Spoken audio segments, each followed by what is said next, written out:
This is from Biafra's Got Talent.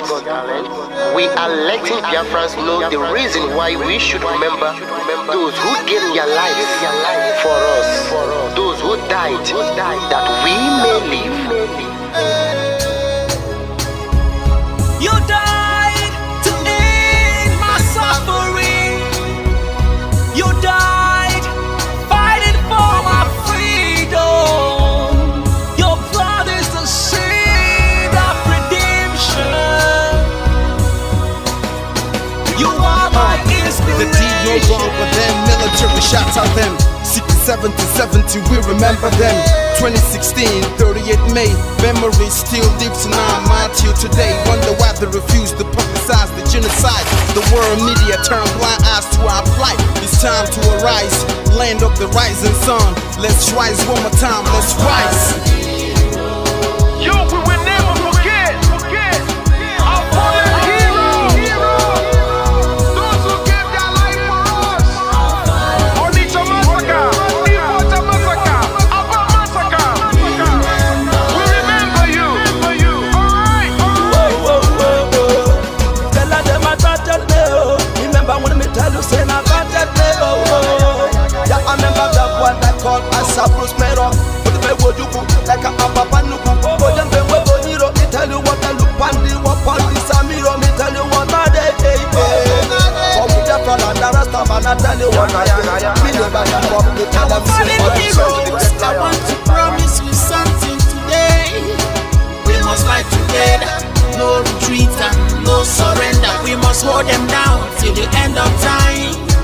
The most important thing is that we will restore Biafra.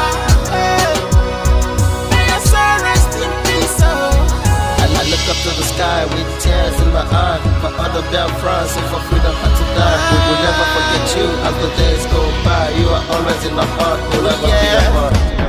They fought for our freedom, they died for our freedom.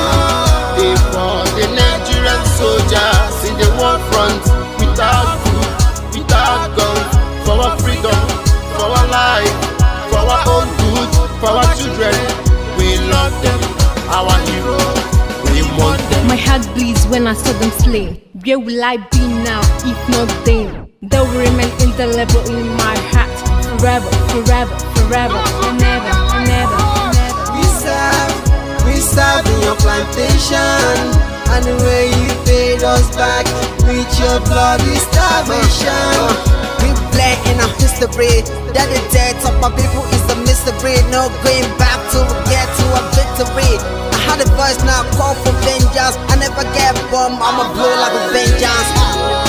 Yo, we will never forget our fallen heroes, those who gave their life for us. Onitsha massacre, Iwata massacre, Aba massacre. We remember you. Alright. Where will I be now? If not you, you died at Mali.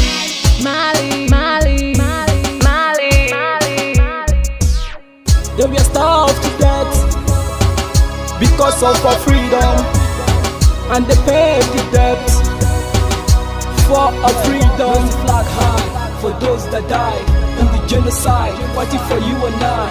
There is pain in our heart, we bleeding inside, tears in the eyes of our fallen heroes. This is for my fallen heroes. Give them a patient people. It's like I'm looking at myself in the mirror. Cause to be a gas, I need to be a nurse. If we did not retire, They paid the ultimate price. They died for me, for the freedom of my unborn child. We live for the legacy. Yo, we will never forget our fallen heroes. Onitsha massacre, Iwata massacre, Aba massacre. We remember you. Alright.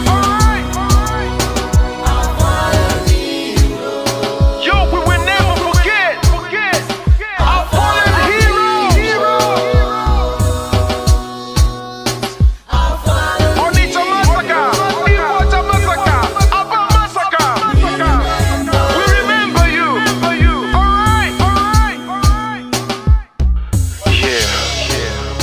flag in the air. Never be afraid. March on, cause we are more than conquerors. Yeah, you know what it is. We must revenge, and we must stand to represent who we are.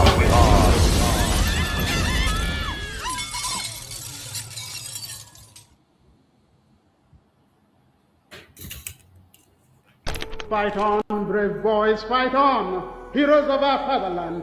Pursue the enemy, harass him, destroy the invader. March on, brave boys, now that victory is in sight.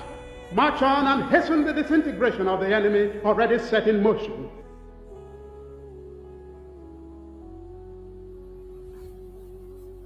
Fighting a war, knowing the difficulties, the odds against us, there is an element of fatalism, people feeling, well, if the world chooses to abandon us, then perhaps it is better we all perish.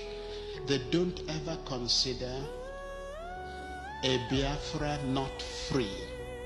They believe in either Biafra free or no Biafra at all. That means none of us living to see it.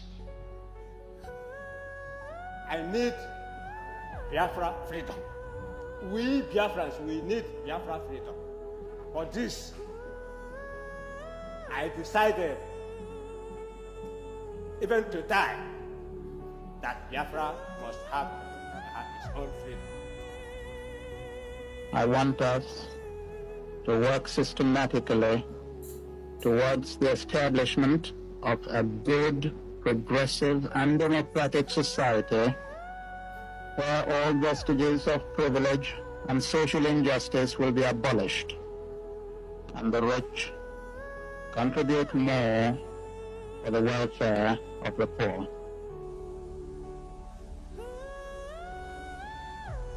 If civil war comes, and I do think it is imminent, you're quite right, it will for us be the price of freedom. Our people here have for a long time been prepared for this eventuality, and I am confident of their readiness. I think that when it does come,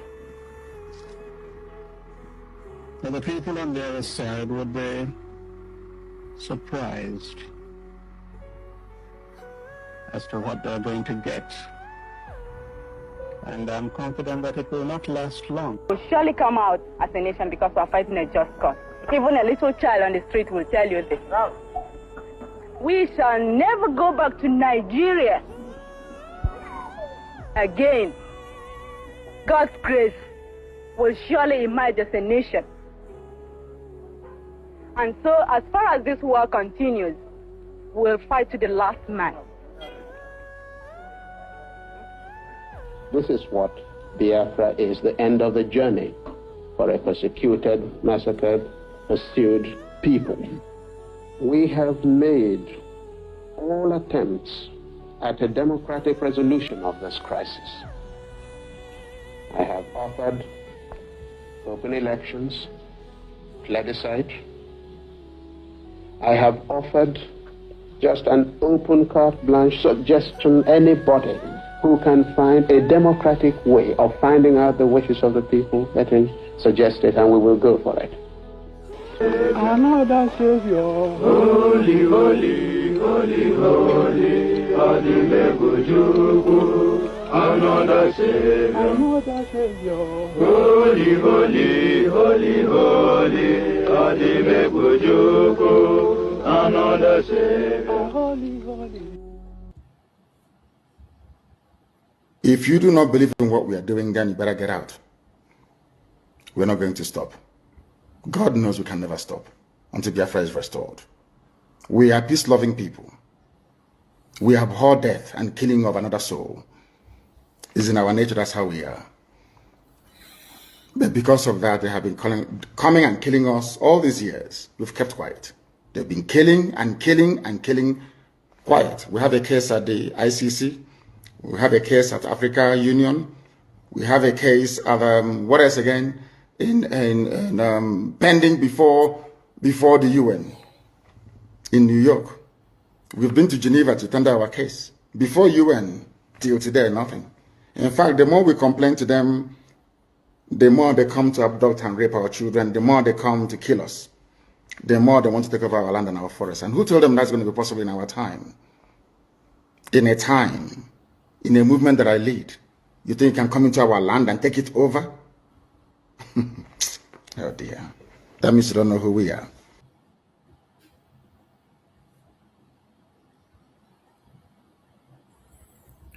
Welcome, welcome, welcome. Thank you for joining us wherever you are joining from, whether you are joining us on TikTok, you're joining on Facebook, on YouTube, on X, wherever you are joining from, I welcome you.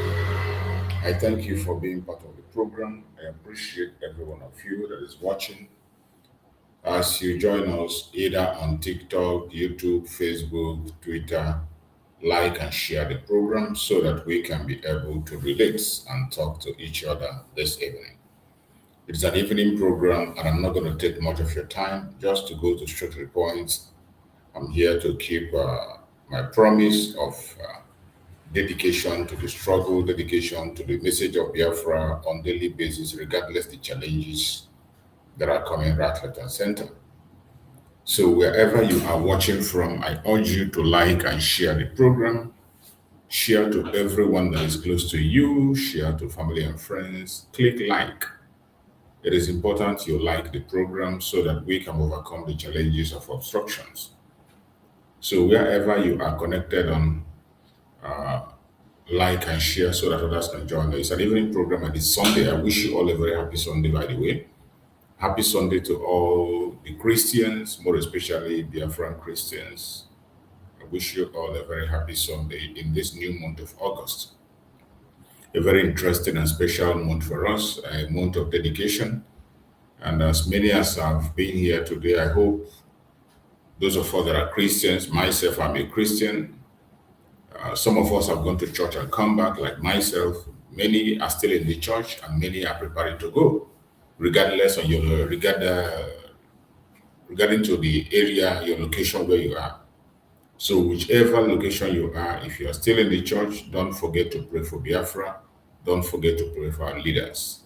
If you have gone to the church and come back, I want to ask you, did you pray for our leaders? Did you pray for Biafra?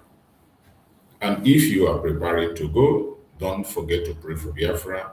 Don't forget to pray for our leaders. It is a responsibility that is on our shoulder that we will have to carry out. So wherever you are watching from, I urge you in the name of Chukwuka to do what you have to do. I can see my beloved brother Uche Onyende. Thank you so much, my brother Uche. You are always here. You are one of the source of strength I have in this platform. You are always here, morning, afternoon, evening. Each time I'm here on the program, you are always here. Thank you so much, my brother Uche Onyende, for your encouragements. I wish you a very happy Sunday, and I pray that Chukwuka will continue to guide and protect you. And many other people that are watching, joining the program all the time, I appreciate every one of you. Thank you for joining, like and share. It is very important that we have come. It is very important that we share views. It's very important that we speak, regardless the obstruction. The enemy don't want us to speak. They don't want the world to hear us. The enemy inside and the enemy outside, they are attacking us on different. If they see how to bring down my platform, they will do so. They have been fighting. They have hijacked the platform. I took it back from them. They hacked it. I collected it back. And now they are trying to shadow ban the platform. They want to take it down by all means. But by the special grace of Chukwuka, they will not succeed as long as I am not here to intimidate anybody. I'm not here to attack anybody. Neither am I here to cause any harm to anybody. My purpose of being in this platform is to encourage Biafrans and also to tell the world the true situation of Biafra. To present Biafra to the world as the only remedy to the failed state Nigeria. That's what I do. So in this platform, I don't come here to instigate violence, don't come here to preach hate. I see no reason why someone out there will be attacking the platform someone will take it as a responsibility to target that platform. You are only destroying yourself. Whoever you are, whoever you may be, you know yourself. You are destroying yourself, and that destruction you are predicting for this platform is going to come upon you. That destruction that you are wishing us is going to land on you. As for us, we are going to be standing strong until Biafra is restored. I will be here, and many of us here will be here, and we will see Biafra. So I thank you all who have been able to connect. If they kick you out, find your way back to watch the program. It is important because in this time, we have a responsibility to make sure that the voice of the Biafrans is heard, more especially at this very important month, the month of August. The month of August is very important because of the programs that is lined up on the month of August. More especially the case of Mazi Simon Ekpa Njoku. That case is coming up on the 5th of August. On the 5th of August, today is third on some places. We are already on the third place, some places still in second. For here, we're already in the third. And we have just 2 days more to go. 2 days more to go. The next day, tomorrow is going to be the protest. And in that protest, every Biafran is supposed to be in that protest. Every one of us is advised to be in that protest. As we speak, many of us are already in Finland. Those who were able to make it already. If you cannot be able to make it wherever you are, you can still support. Wherever you are, you can still support with your prayers, with your advice, with your good wishes. There are so many ways you can support, not until you go to Finland. So those who are not able to make it, wherever you are, pay attention and focus. And one thing you have to do is to stay away from rumors, propaganda, and blackmail, false information. Before you pass any information, verify very well because people are paying attention. The world is watching. Don't be an instrument in the hand of the Nigerian government to provide them with propaganda and blackmail they will use against us. So wherever you are watching from, we need to be focused at these few days that we have. It is important. It's a very interesting time. So I welcome you on this Sunday sermon, as I always present every Sunday. And we are going to discuss on Prime Minister Simon Ekpa upcoming appeal in Finland. Why the rule of law, due process, and fair trial matters to everyone.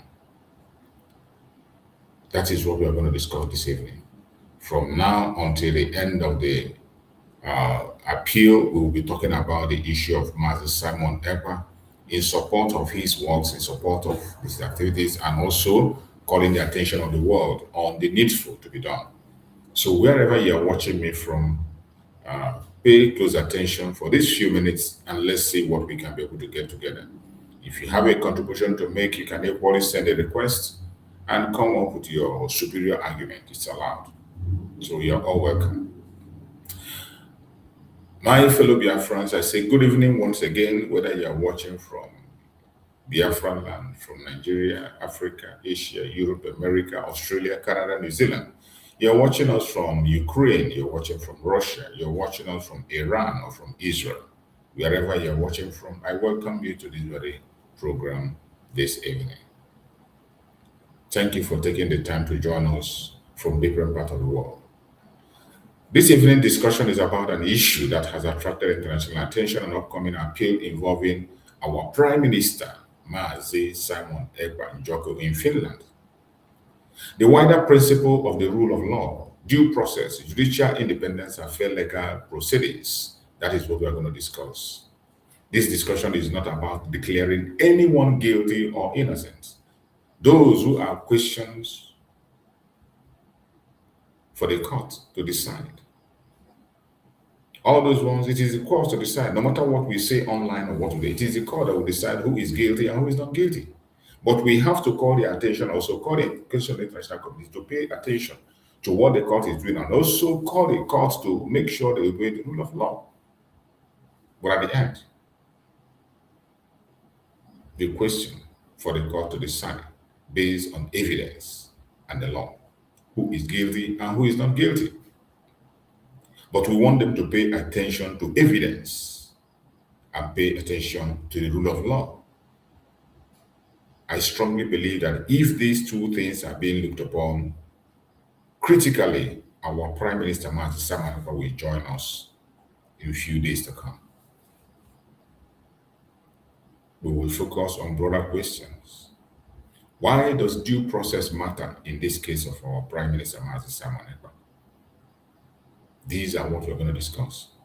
I want us to look into it. Why does due process matter? Why is judicial independence essential? Why are we calling and asking for judicial independence? Why is it essential? In the case of our Prime Minister Mazi Simon Ekpa, and even in the case of Mazi Nnamdi Kanu, why do many people emphasize fairness and prosperity in legal proceedings? What lessons can citizens around the world draw from high-profile legal cases? These are questions that go beyond any single individual or country, and we want to bring it up because of what is lined up before us. The intention is to draw attention of the world into what is happening today against our leaders. First of all, let's talk about the importance of the rule of law. One of the cornerstones of democratic society is the rule of law. And we are being meant to believe that Finland, more especially, is a democratic country. Finland has always presented itself as a democratic country. So that is why we are calling them to pay attention to the rule of law in everything that has to do with the case of Mazi Simon Ekpa. They should pay attention to the rule of law. The rule of law means that law applies equally to everyone. That is what the rule of law means. Not because he's a Biafra, not because he's a black person. He must be given the same rights every human being on the planet Earth gets. Mazi Simon Ekpa deserves those rights, regardless of his status, popularity, political views. The rule of law must be applied equally to everyone. It also means that government, when we talk about the rule of rule of law, it also means that government institutions and citizens are expected to operate within established legal framework. And as you know, our Prime Minister Mazi Simon Ekpa is a lawyer, a practicing lawyer in Finland. And there's no way he would know the rule of the law and then go against the law. It's not possible. Something must be wrong somewhere. And that thing that is wrong is what we want Finland authorities to correct. The evidence provided by the accusers of our Prime Minister. The rule of law. Adequate representation. That's why we're asking for that. For the rule of law to be upheld, an independent judiciary is needed. An independent judiciary helps ensure that legal disputes are resolved through evidence, legal arguments, and established procedures rather than public pressure. We can see that there is a lot of Nigerian pressure on Finland. Even from the first time they arrested Mazi Simon Ekpa, it was based on pressure from Nigeria. Simon Ekpa was arrested, but before they could pull out accusation or charges against Mazi Simon, it took almost 6 months. He was arrested without any evidence. They arrested 5 minutes after Simon Ekpa, and then they begin to search for evidence. We can see that is a flaw. The due process was not followed. When courts are trusted to operate fairly, public confidence in justice is strengthened. We want to see the Finland court operate fairly. We want to see the Finnish court on the 5th of August operate fairly, from 5th to 21st. There might be shifts, there might be changes on the days of the court, but the case is officially started from the 5th. All we are asking for is due process, because due process matters. Due process is the principle that every person is entitled to legal protection before a court reaches a decision. That is what we mean by due process. Due process is the principle that Every person is entitled to legal protections before a court reaches a decision. Finland authorities should pay attention to every single evidence that Mazi Simon Ekpa have provided. We have more than enough against Nigeria. They must look critically in the evidence they used in sentencing Mazi Simon Ekpa in the first place. They should look at the present Nigeria and what have transpired since Mazi Simon Ekpa was detained till date. If Finland can follow due process and do these things, nothing will stop Mazi Simon Ekpa from joining us in a few days to come. These protections generally include access to legal representation. Full access to legal representation should be granted to Mazi Simon Ekpa. No games. An opportunity to present evidence. This is the most critical one. This very one is critical because in the lower court, Mazi Simon Ekpa was not given that opportunity to present evidence. I have been shouting about this on many of my programs, and I hope the world is listening. This was the main reason Mazi Simon was sentenced, because the prosecutor refused to look at every single evidence that Mazi Simon Ekpa provided. Was given an excuse that the evidence was so horrifying that he couldn't look at it. So it was so horrifying, but the evidence given to you against Mazi Simon was not horrifying. You were able to watch it. But when someone provided his own counter evidence against the government, you couldn't watch it. You see, when we're talking about due process, an opportunity to present evidence, that opportunity will not be denied from our Prime Minister. It has been denied before. It must not be denied again. An opportunity to challenge opposing evidence. Open opportunity to challenge opposing evidence. Hearing before an independent court. We don't want a manipulated court. We don't want a court that will be manipulated by the government. Of course, we know that the case of Mazi Simon is between Simon Ekpa, Finnish government, and Nigerian government. And of course, they will manipulate, as we all know. The law, they can make and bend it and interpret it the way to favor them. But the world is watching. The international communities must pay attention. The human rights organizations must pay attention.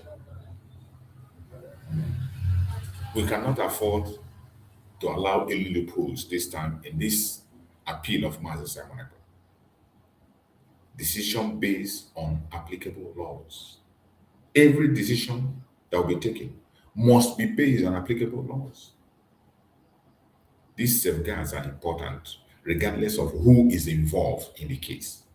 All these things that I mentioned, they are very important regardless of who is involved in the case. Access to the legal representation, an opportunity to present evidence, an opportunity to challenge opposing evidence, hearing before an independent court, decision based on applicable laws. These safeguards are important regardless of who is involved.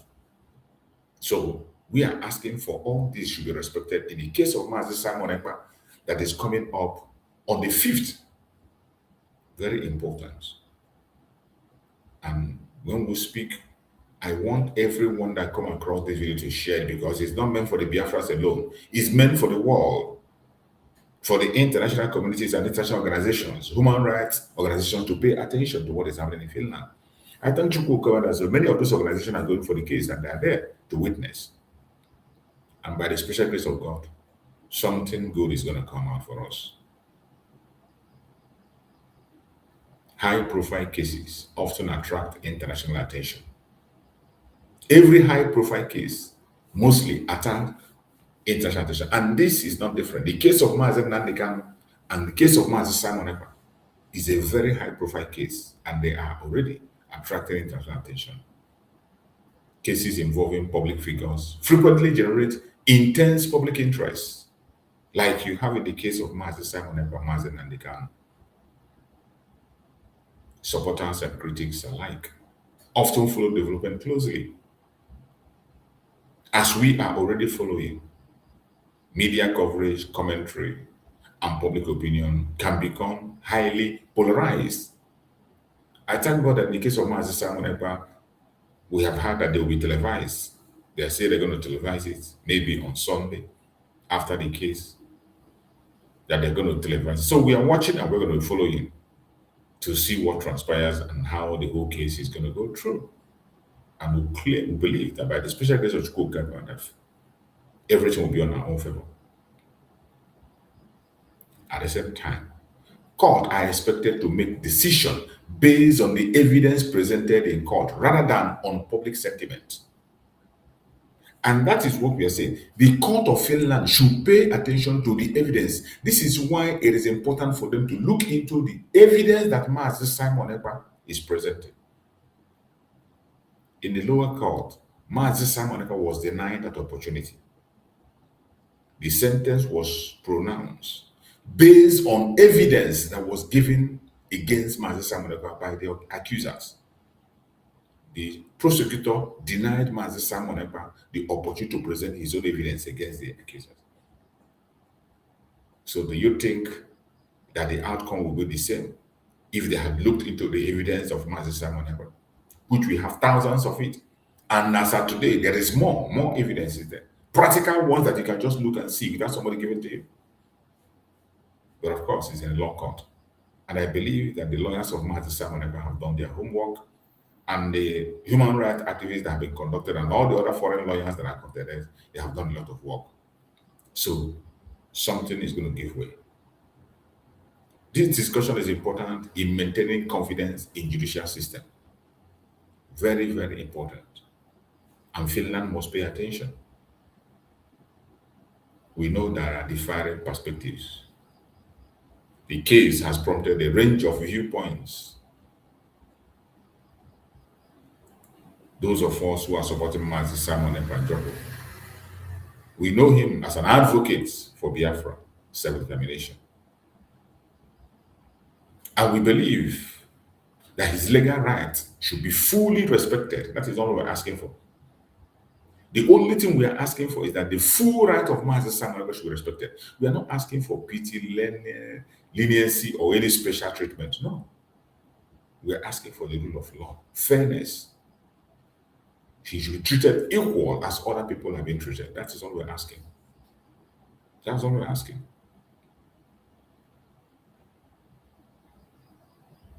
But some do not want Mazi Simon Ekpa to be given his full rights.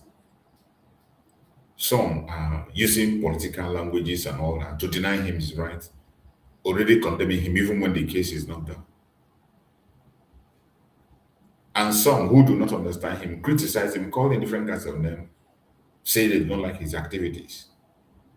Regardless of these differing opinions, many people across the political spectrum agree that legal proceedings should be conducted fairly. That is the most important thing. Whether you agree with Mazi Simon Ekpa, Mazi Nnamdi Kanu, whether you agree with the way they followed issues or not, whether you agree in the agitation or not, every legal proceeding should be conducted fairly, transparently, and according to the law. Fairly, transparently, according to the law. We have seen the case of Mazi Nnamdi Kanu. Nigeria being a zoo, a disgraced country, as we all know. Nobody is expecting something good to come there. But in the case of Finland, an European country, a member of the EU, a member of the United Nations, a country that is so high ranked in human rights, we expect them to do better.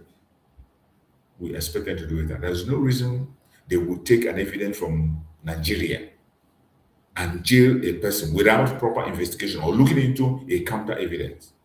It is not proper. And I believe that Finland is going to make that correction this time. It's an opportunity for them to correct their human rights status again. If they don't, they are doomed. Citizens around the world often express opinion on issues they care about. Many people are expressing their opinion. And when you look at the public opinion, you can see majority are calling for the freedom of Mazi Simon Ekpa. Even in Finland, many people who knows the story of what transpired or what Mazi Simon Ekpa stand for, they are in support that he should be released, that he's innocent. Citizens around the world often express opinion on issues they care about. Peaceful civic engagement can include respectful public discussions, just as we are having, lawful demonstrations, just as we're going to have on the 4th of August, lawful demonstration in Finland on the 4th. There will be a protest. Biafrans are already there, prepared and ready to go. Writing to elected representatives, we have written so many petitions. We have written to so many offices in regard of the case of Mazi Simon Ekpa. That is right thing to do, and we are doing that. Supporting human rights organizations, following legal development through reliable sources. That's why I told you that you must be careful the information you pass. In this case of Mazi Simon Ekpa, don't say something you are not sure of. Don't just go and break a news because you want to send the breaking news. You want to gain viewers. You want to gain popularity. You spill lies to people. You create a narrative that does not exist. Don't get involved now. More especially Biafrans. Biafran content creators, they should be very careful. This is not the time to just push information because you want to. Everything you say this time, more especially in Mazi Nnamdi Kanu, Mazi Simon Ekpa case, it has something to do. You see the kind of narrative they're pushing against Mazi Nnamdi Kanu. You see the narrative they are pushing. And if you follow them on that narrative, you only end up in destroying the reputation of these people that are fighting for us instead of protecting them. You must be careful what you share, what you say, whatever you are not sure about, don't share it. Any information that you didn't confirm, don't share it. Try to learn how to verify information by yourself. Verify before you carry it out. Constructive engagements should remain peaceful, lawful, and respectful of judicial processes. Every one of us, including those who are in Finland now, those of us in Finland now, we must mind what we do and how we do them. The legal proceeding involving Mazi Nnamdi Kanu has also attracted significant public attention. So as it's happening to Mazi Nnamdi Kanu, it's happening to Mazi Simon Ekpa. And these two cases have one thing in common. One will affect the others. Whatever be the result of the case of Mazi Simon Ekpa will have a strong effect on Mazi Nnamdi Kanu. Some of you do not know. But I thank you that some of us are coming of knowledge. Many members of IPOB, they are today calling for support of Mazi Simon Ekpa and speaking the right word. This is not the time for propaganda and blackmail. This is the time to separate the chaff from the wheat. And that separation is started from the supreme leader Mazi Nnamdi Kanu. He has started it and we follow suit. We are one family under IPOB, regardless the group where you belong. You are entitled to be in any group where you feel you can make impact. Whichever area you feel you understand their idea, it is much more good. Just go there and do what you have to do. There's no point attacking anybody or saying anybody as an enemy. You have the right to pursue Biafra based on your own understanding. At the end of the day, we will put our effort together and we can be able to achieve more than anybody can be able to talk about. We, the supporters of Mazi Nnamdi Kanu, have called for respect for his legal rights too. We are called for fair judicial treatment for Mazi Nnamdi Kanu, just as we are calling for Mazi Simon Ekpa. Even like Mazi Simon Ekpa, some people are still holding views against Mazi Nnamdi Kanu. You see them fighting so hard to destroy the image of Mazi Nnamdi Kanu, pushing different kinds of propaganda and blackmail against him. As with any legal matter, it is important to distinguish between public opinion and judicial determination. In the case of Mazi Nnamdi Kanu and Nigerian government, public opinion is playing a major role. That is why when it comes to the case of Mazi Nnamdi Kanu, you must be very careful. Finland has a policy where their citizens do not talk about a case in the court. If you go to Finland, you will see people discussing Mazi Nnamdi Kanu. But in Nigeria, they will come to their conventional media to create a narrative against a case that is in the court. They will use their social media chihuahuas, content creators, their conventional media to create a narrative. Nigeria is very good at media judgment.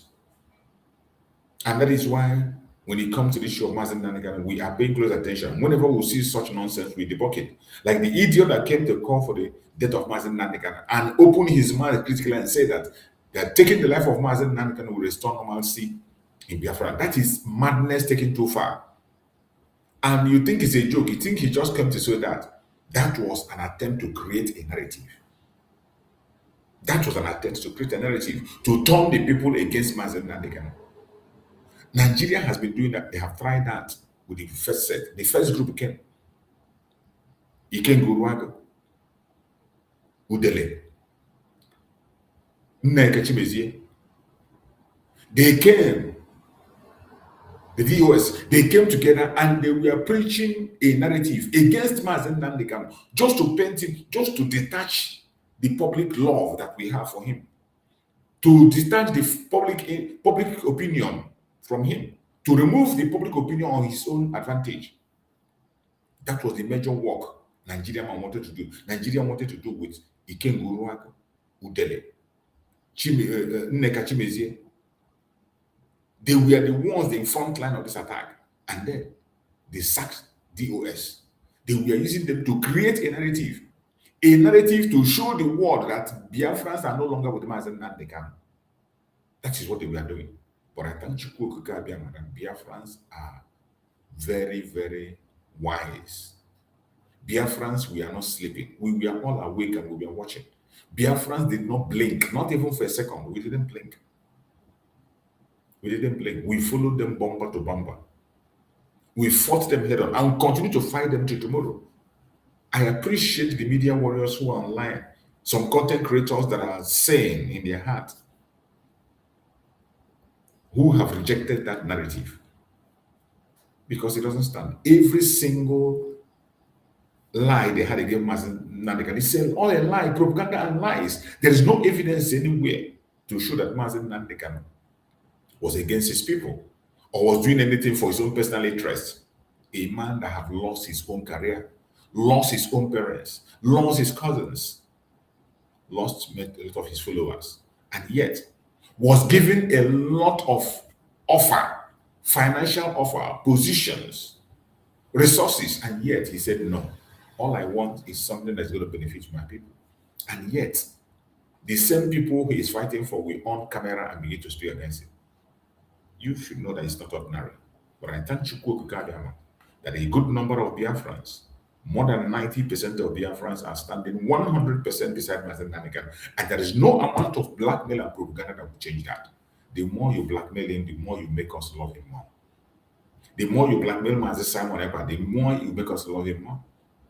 And the more you continue to push your line every day, like today, many people who didn't understand Mazi Simon Ekpa before, they have begun to understand him better. Many people who did not understand Mazi Simon Ekpa joined you in your lies and propaganda. Today, many of them have turned back. Many of them, they are regretting their actions. Many of them have confessed. Many of them have apologized. And that is the work of Chukwu Okikabiyama. And in time to go, more things are going to happen. More things are going to happen. It is important to distinguish between public opinion. I want every Biafran to pay this attention to this.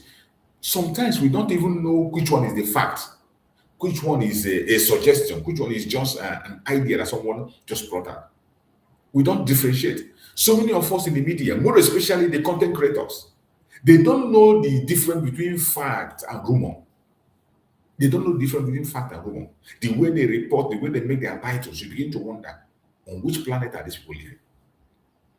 It is important to distinguish between public opinion and judicial determination, allowing the court to assess the fact according to the law. We should be very careful. We have seen that a lot in the case of Mazi Nnamdi Kanu, people passing wrong information, including Biafrans. In the case of Mazi Simon Ekpa that is coming up on the 5th, we must be very careful. All we are asking for is fairness, because fairness benefits everyone. We are not asking for any special treatment for our leaders. Fairness, the rule of law, is what we are asking for. Fair legal procedure are not important only for one individual or one movement. Once the law is fair, it is fair to all. When we ask for fairness for Mazi Nnamdi Kanu myself, it is not just them. For every other person that has a case in the court. It is not just for IPOB, not just for Biafra, for every other movement and people who are seeking for their self-determination. We are asking for fairness.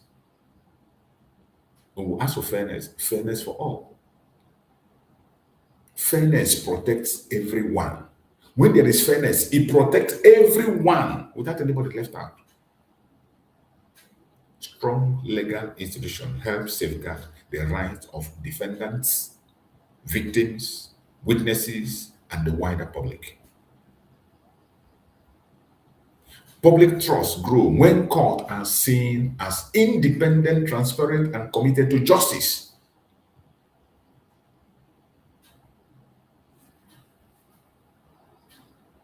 The reason Nigerian government today is not trusted and will never ever be trusted is because you cannot find independence in their court. You can't find transparency in their courts. They are not committed to justice. But we believe in the case of Finland. Finland, to an extent, is a developed country. They're supposed to have a sense of independence, transparency, and committed to the rule of law. That is why we are calling their attention. They should not pay attention to the pressure that is coming from Nigeria, but focus on the truth for their own reputation. If they put their eye on resources, on bargaining for resources, using Mazi Simon Ekpa to bargain for their resources, they will destroy their image. And when their image is destroyed, it will be irredeemable. It does not matter how they try. Once their image is destroyed, it will be irredeemable. Lie to lie, they will never survive again.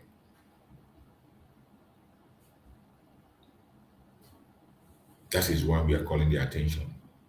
They have the opportunity to redeem themselves now. The Finnish authorities, the Finland court, have the opportunity to redeem themselves from their mistakes. Nobody is above mistake. But this is the time to correct that mistake in this appeal. In everything that is happening, there is international dimension to it. Around the world, governments, legal experts, human rights organizations, journalists, and members of the public often observe significant legal proceedings. And that is why we are calling them to observe. The case of Mazi Simon Ekpa need to be observed by all human rights organizations and international communities. They need to be there. And already we know so many of them are going to be there. And that is why I'm convinced that Mazi Simon Ekpa is going to get justice in this appeal. It's not like the one that they did in secret. This one is going to be very, very open. The whole world is going to be paying attention. Such attention can encourage transparency and accountability while respecting the independence of the court. All this while we have been shouting for international attention. It is very important because such attention can encourage transparency, accountability, while respecting the independence of the court. This is why we have been shouting. And I strongly believe that something positive is going to happen this time. International interest does not determine court outcome though, but it can contribute to broader public awareness of legal principles and human rights. That is why we are calling for their attention, and they must pay attention. As this appeal proceeds, many people will continue to follow development closely. Whatever one's political view, the principle of due process, judicial independence, fairness, and the rule of law remains fundamental to justice. Let us continue to engage respectfully, seek reliable information, recognize the importance of allowing courts to perform their responsibility according to the law. Every one of us should be careful what we say and what we do. It is very painful that among all the tribe,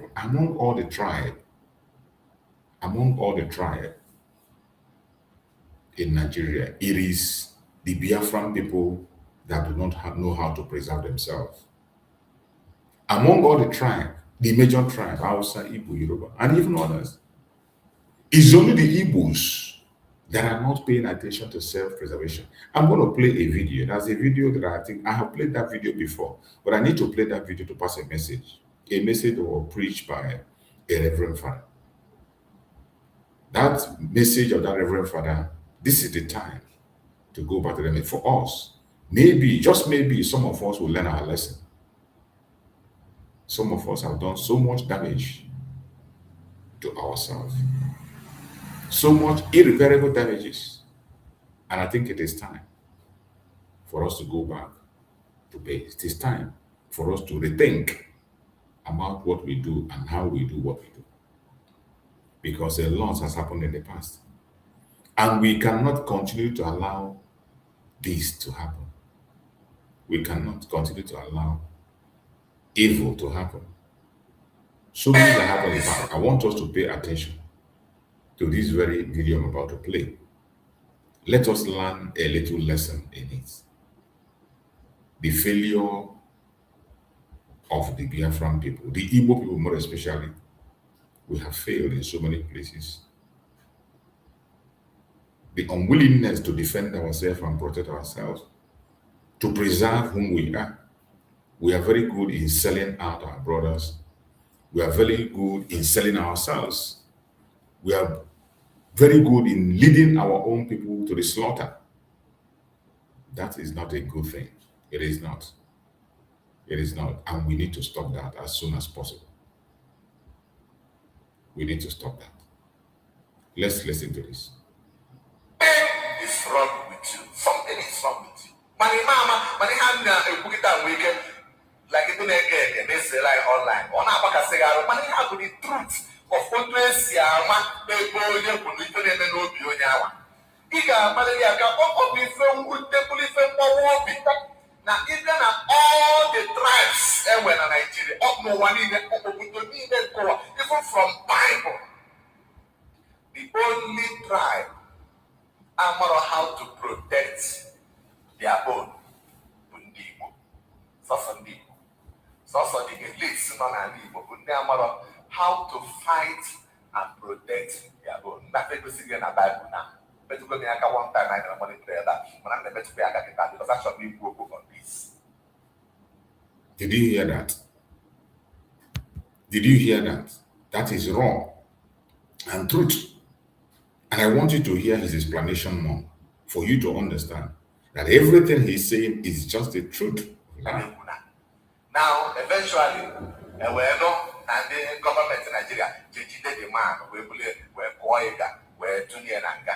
Ndiausa, Ndi Fulani, even go back of fact, when they want to learn about property, Allah, Nigeria, now, when you find, I didn't want to then came one on legal. Name of Bible at the same time. Get below the one, he will make that problem. He will very big problem. Other case away, and somebody have one in the member. Or say not going on the election, can one of the major, most powerful countries ever in the world. A women election, the man who lose the election. Was one lose election. The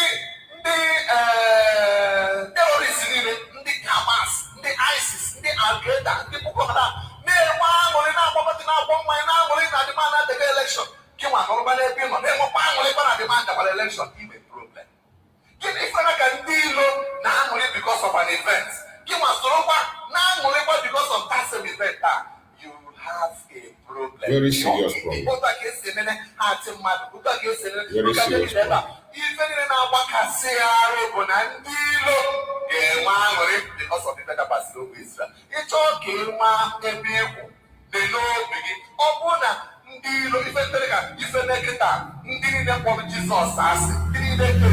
Like now, election and the get another election, the man of that. Israel take a bad road. This is the covenant children of God. And they power, they see no phone apple black and the faka, where tomorrow, the na-achị kpochapụta na-ewepụ onye a n'ise na-eruju n'ise ndị bụ ụmụ Chineke na-eruju gị ma na-enwe aṅụrị something is wrong. Something is definitely wrong with you. Mana ime ama mana ihe a na-ekwukịta nwee ike like ndị na-ege ege na-esere anyị online ọ na-agbakasịghị arụ mana ihe a bụ the truth of otu esi ama ebe onye kwuru ife na-eme n'obi onye awa ị ga-amaliri aka ọ bụ ife mwute bụrụ ife mgbawa obi na ide na all the tribes enwe na Nigeria n'ụwa niile obodo niile nkụwa even from Bible the only tribe amara how to protect their own bụ ndị Igbo sọsọ ndị Igbo truth sọsọ dị elite nọ n'ala Igbo bụ ndị truth eziokwu kwụ ọtọ they don't know how to protect their own.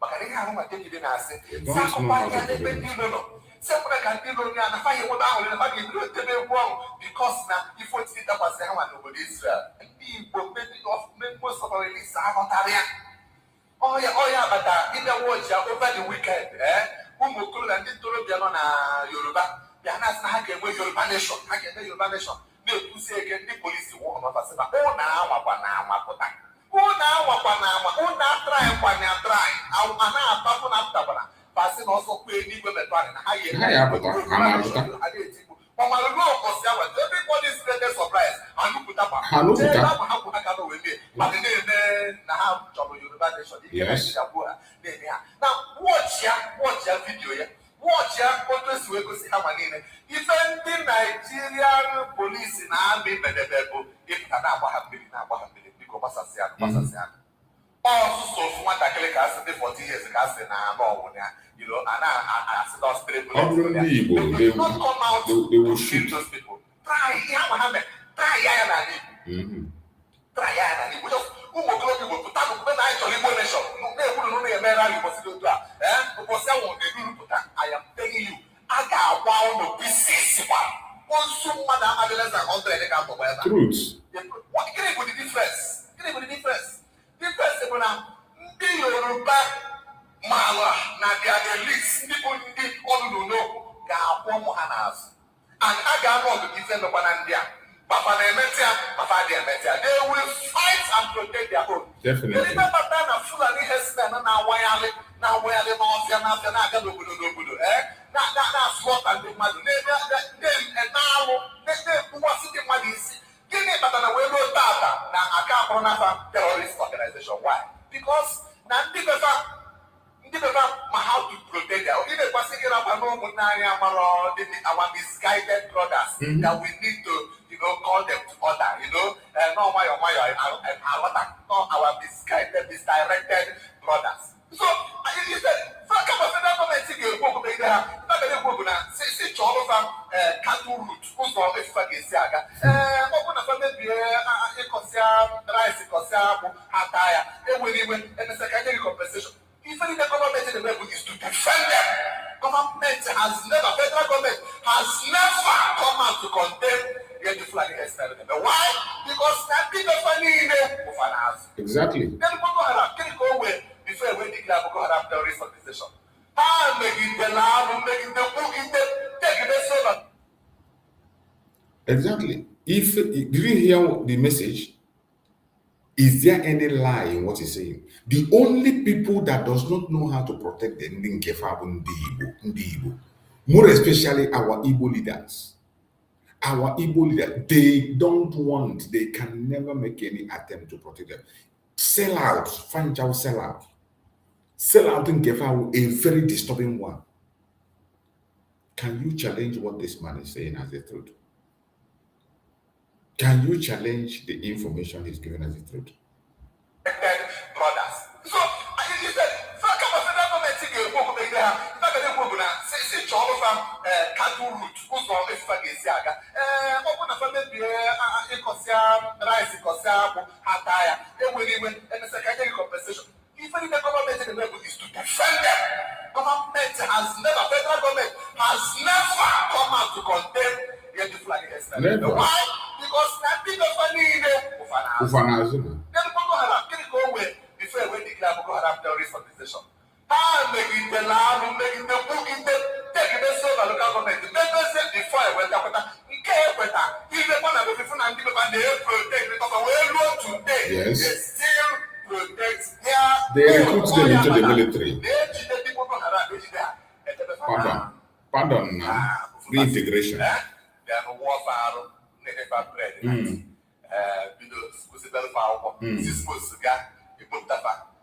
Uniform. They have to work Yes. Uniform. The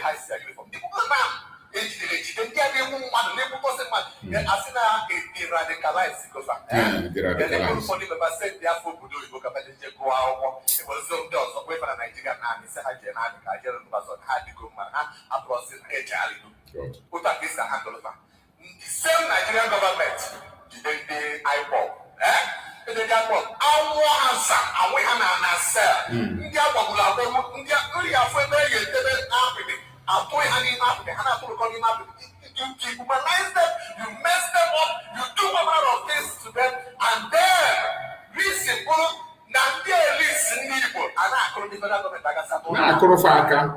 that is it. Because the Igbo man does not know how to protect his own At all. values. At all. At all. They don't. They don't know how to protect themselves. Foundation for the case of this and for the benefit of our viewers. They are so like okay. Can go see an event in there na Obodo Israel. Over one man a Levite. In fact, this story in Judges chapter 9 to 21 can summarize here. Now this man no one can no wine, and no concubine can Bible polia. But I wouldn't hear one and I didn't want to buy the okay. So just why go dear chocolate? So dear Chona Benia. But they said dear like it. So dear after some days they will just go to Panatia. So dear Panatia, Kahana days when I met Chia back. Kahana got Chichi the Panosa. And the battle lay along now Market Square. One man who Jelu Nana, but welfare was able to the details and the bank had drop our principal man. That become Igena Ben. So the man qualified for a Jena better man. Run a better man. But that the man with the hand, the Magodia, camera family, and so on. We go now back. Umoko Budawa. Dikipia, then a Benjamin. Umoko Budawa. What would the man say? Nine working a wine in Batana Begging. Who put that the man? Can go see here. Nana Judges chapter 19. Look at verse 20. Okay, verse 24. Verse 22, sorry. Verse 22. Then verse 22. Found by the man has said, now as they were making their house merry, because the men of the city, certain sons of Belial, beset the house round about, Peter the door, spoke to the master of the house, the old man, where said, bring forth the man that came into your house, that we may do what? Now we may know him. Actually, Tinia, I can walk him, and I like walking by. Actually, where I go, put the man, I deny. This old man was talking about the man on them. And when Mama exactly the same name and care lot na so na Kumola. Can one no with the wine, could be answer after a wine. When I look at, I get the Moka, I get you Motata. So, everybody missing, I don't miss the argument. The man don't wear because if I wouldn't yawa. Aquata so they should do so the man will package you when you're one of them, said the mono my own challenge, verse 25, and Russia, verse 25. So, but the men will not hearken to it. So the man who actually took his concubine now, when Yama said, well, then I like Mutoya, he go what Jack came by what you got for that. So, or package you when you're popular, and they brought her forth to them, and they knew her. However, like this girl you go, and that abused her all the night. But if this girl you go throughout the night, yeah, you go away to the woman. Now, for my little say, by the time she they toto, that woman died. 1 hour, one. So, but the man for verse 29, verse 29, and when he was coming to the house, what for the or Baro, the man, they went down. When Tama went to Pasia Munye, he took a knife, laid hold on his concubine, and divided her into 11 pieces, together with her bones, into 12 pieces, and set her into all the coast of Israel. Can you get the man on that? more than our room, my bully into 12. Oh, well, side that, we're going to get well, side that, I want you to pay close attention to this very illustration of this man. It's a very important lesson. A very important lesson. Listen to the illustration. Listen to the last part of it. A very important lesson that we must learn. It's wrong with you. Something is wrong with you. Money mama, money hand a book it weekend.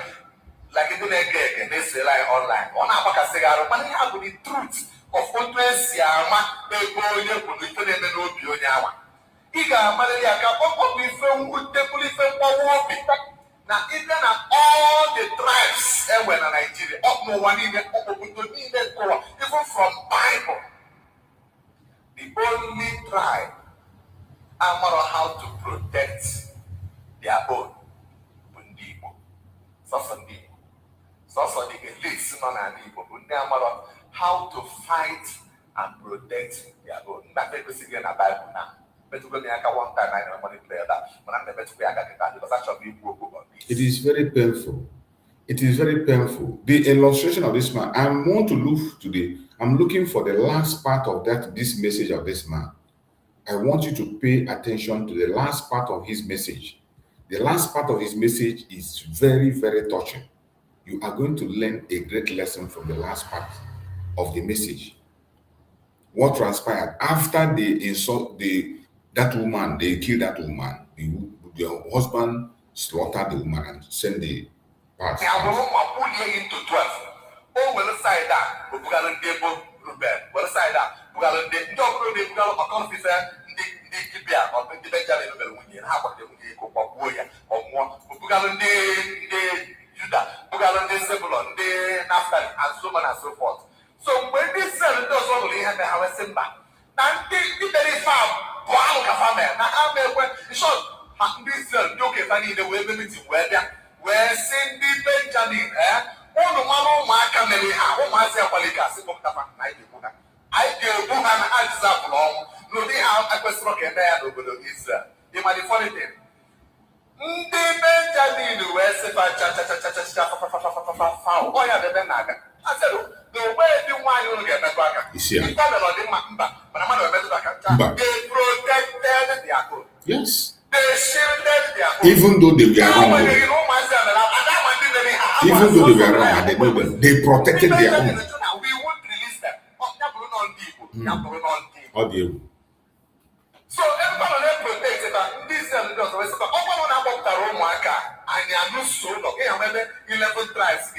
has it had ready in the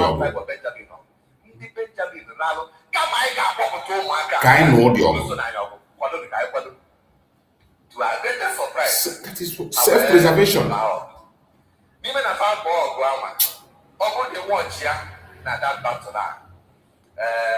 Verse 21, chapter 20. Can you see him? The first round of that battle, Bible said, and the children of Benjamin came forth out of Gibeon, and they destroyed it down to the ground of the Israelites that day. 22,000 men. Then they went to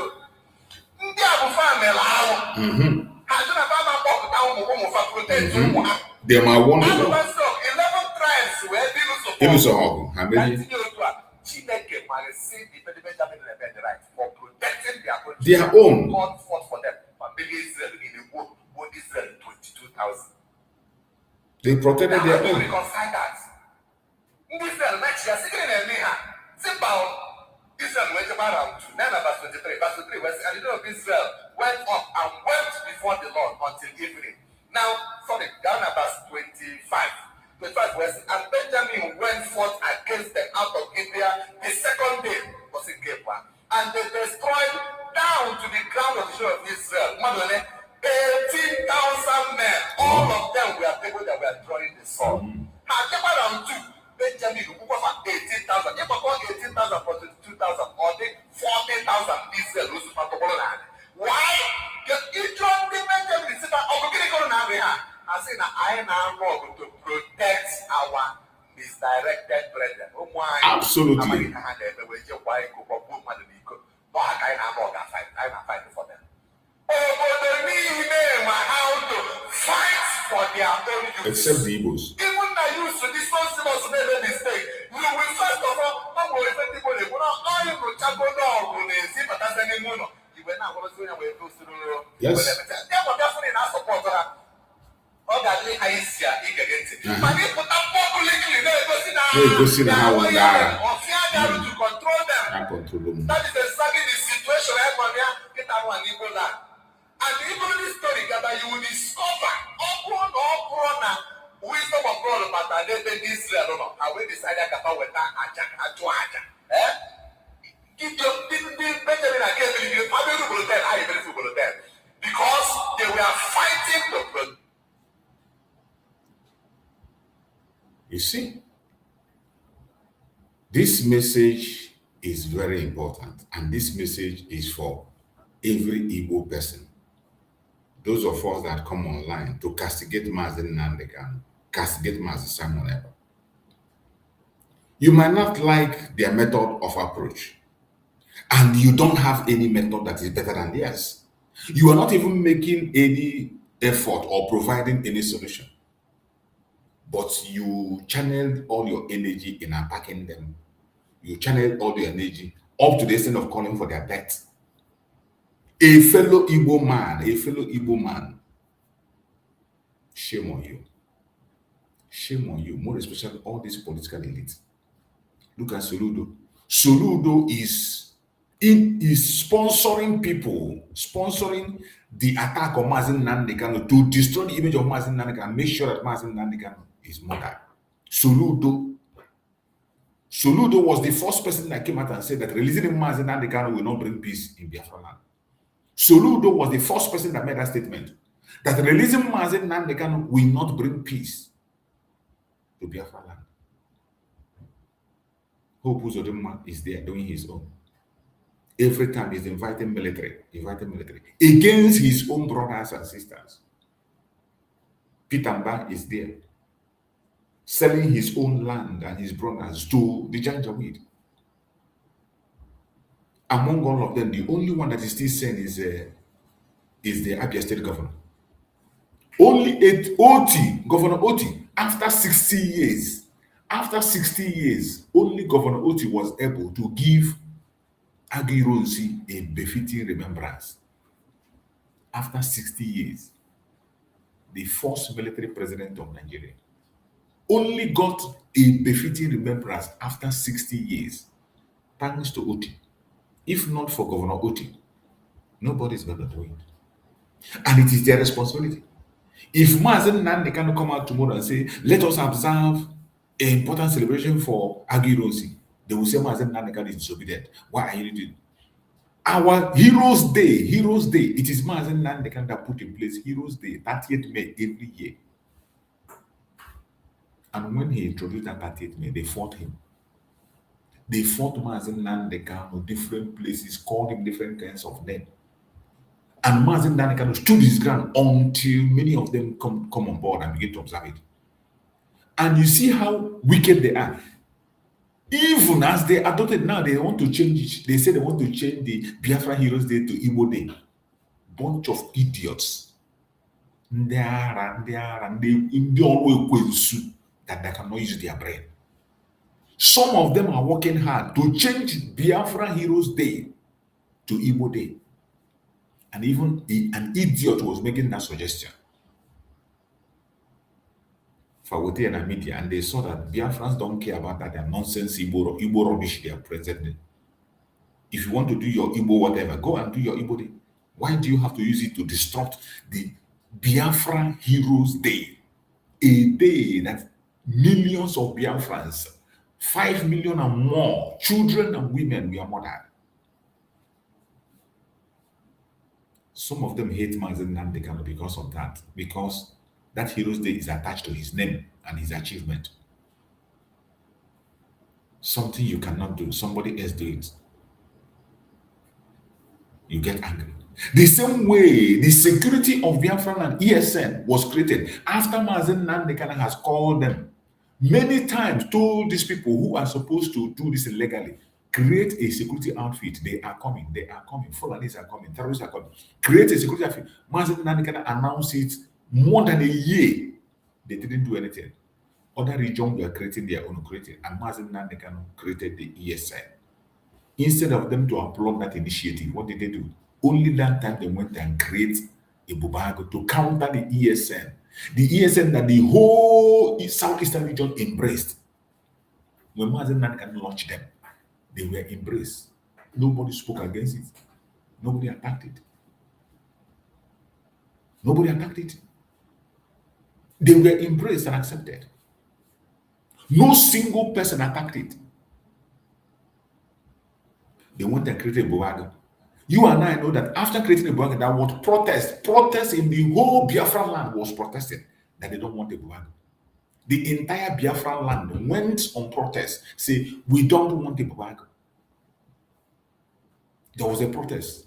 In the whole Biafra land, they say, we do not want a Bubago. The videos are still online. So you wouldn't say maybe I'm making it up or maybe I'm forming it. Go to Facebook, even Facebook, type on Facebook, you type protest against a Bubago. And you will see different states, all the 5 southeastern states, massive protest because a Bubago came and they were taking innocent life, murdering people, become a political tool, a government tool. And Buhari was using them to massacre the Igbos. Buhari was using them to make way for the invasion of Igbo land, which was later revealed. Buhari was using them to destroy Igbo land. Through the governors, Dave Umai, Hope Uzodinjo, Seibo, and that is what they are still doing until today. It is only our people that do not know how to pray. I want you to go back again and listen to the message of this Reverend Father. Go back again, listen to the message of this Reverend Father, and when you see an Igbo man, you cry. Igbo elites, all these people that call themselves elites, all these politicians, when you see them, you spit on them. When you listen to this message very well, when you see anybody that tells you that he's an Igbo elite, you spit on him. A boy answer. The only people that don't know how to protect them. Look at the Fulani protecting their terrorists, making sure that their terrorists is sponsored to Hajj in Mecca and come back, making sure that their terrorists are employed and given security, placed on salary. After murdering many people, they bring them and attack them. Even the terrorists that is fighting today, they are surviving with the salary that Nigerian government is paying. These active terrorists that are active working, their name is still in the list of government payroll. Government is still paying them. Nigerian government is paying terrorists. They are paying them. After they recruit them, this their repentant whatever is a way to place them under salary with the government. This is their system of radicalization or radicalization. From there, now they say 1,000 graduates. After the 1,000 graduates, they will put their name on the salary scheme in Nigeria, and they go back and continue their work. Every money allowed will come to their account. Every month allowed to come to their account. But the innocent ones, the genuine ones, those of us asking for our genuine rights, they don't want our voice to be heard. They attack us right and center. It is a shame. It is a very, very big shame. And I hope we wake up before it is too late. I just pray that some of us will wake up before it is too late, because what is coming? What is coming? Many of you who is supporting this one Nigeria will not survive it. I bet you, many of you that is joining them to preach this one Nigeria, you will not survive what is coming. Today, when you go to their media and you see what Nigeria has become, you see the kind of news they are bringing by their own conventional media. That is why every evening I play one news or the other, so that you listen by your own self. Let it not be that we are just in our social media talking. I will bring their own news and play it. Then you will see the news that is coming from their own media. from their own conventional media. After listening to it, then you tell me if that is a country you'll be proud to be part of. After listening to it, you tell me if you will still be proud of being part of the Zoological Republic of Nigeria. It is sad. It is sad. Wherever you are, I urge you to prepare yourself. Prepare yourself. We have one last opportunity to save our Prime Minister Mazi Simon Ekpa. If you can pray, pray. If you know how to pray, pray. Support in any way. Not necessarily, even if you cannot go to Finland, you can support with your prayers. You can support with your finance. You can support in any way. Any way you know you can support. Join and support. If you know the way you can support, join and support. It is not too late. You can support financially. You can support spiritually. You can support morally. You can support any way. If you can pray, whether you are a Christian, you are a Muslim, you are a Hindu, you are a traditionalist, anyone you know you can do, start doing it now before it is too late. Start doing it. Start doing it. We have an opportunity to save our Prime Minister, Mazi Simon Ekpa. Our protest is going to commence by tomorrow. The protest on the 4th is going to commence for next tomorrow. So join the protest and also pay attention. Stop sharing rumor. Don't any information about the case of Mazi Simon Ekpa. If you are not sure, don't talk about it. Don't speak about something you do not know. Only say what you know. I appreciate every one of you. And let us listen to their conventional media and see some of their debates that proves us right. Because when we speak on our own media, they say, oh, so I bring their own. Let us listen to the report that is coming from their own conventional media. And then it's left for you to make up your mind if you still want to begin to support your one Nigeria, or you now understand that it's all over. Let's listen to another interesting edition of News Unpacked on Voice of the People Television, VOPTV. Well, from key countries and evolving security reforms, with dramatic tensions and debates over governance, it's been another eventful week with developments that could have lasting implications. We'll also examine the stories driving public conversation, from calls for accountability in law enforcement to fresh criticism of the presidency over the state of the economy. Stay with us as we break down the headlines, provide context, and discuss what they mean for Nigeria's politics and the road ahead. I am your host, Chukuma Okoro. Many thanks for joining us. Now, let's bring in our guests. We have in the studio here Mr. Shegun Shopito, Chairman, Accountability Kanu and Transparency International. He appears here in the capacity of the Public Affairs Analyst. Beside him, we have Elvis Eleni Hele, Journalist and Political Affairs Analyst. Next is Mazi Nnamdi Kanu, Public Affairs Commentator. And finally, but not the least, the Prince himself, Prince Francis Chilaka, who appears in the capacity of a Public Affairs Analyst. Gentlemen, good evening and welcome to the Good evening. Thank you. How are you? Very well, thank you. I see you're out of the weather. Yes, I'm good. I'm good. Well, let's quickly run into it. Let's begin with the sad story of what happened in Jos, Plateau State, where a 25-year-old University of Jos student, Ibrahim Mbaya, allegedly died after being tortured by individuals who accused him of stealing an iPhone 12, at an off-campus residence. Police say 3 suspects have been arrested. Investigations are ongoing and more suspects are being sought. While authorities condemned the act, stressing that criminal allegations should be handled through lawful procedures rather than mob justice. The incident has sparked widespread outrage, with University of Jos Alumni Association demanding a transparent investigation and justice for the deceased. Not just the alumni of Jos, many Nigerians are calling for justice to be served.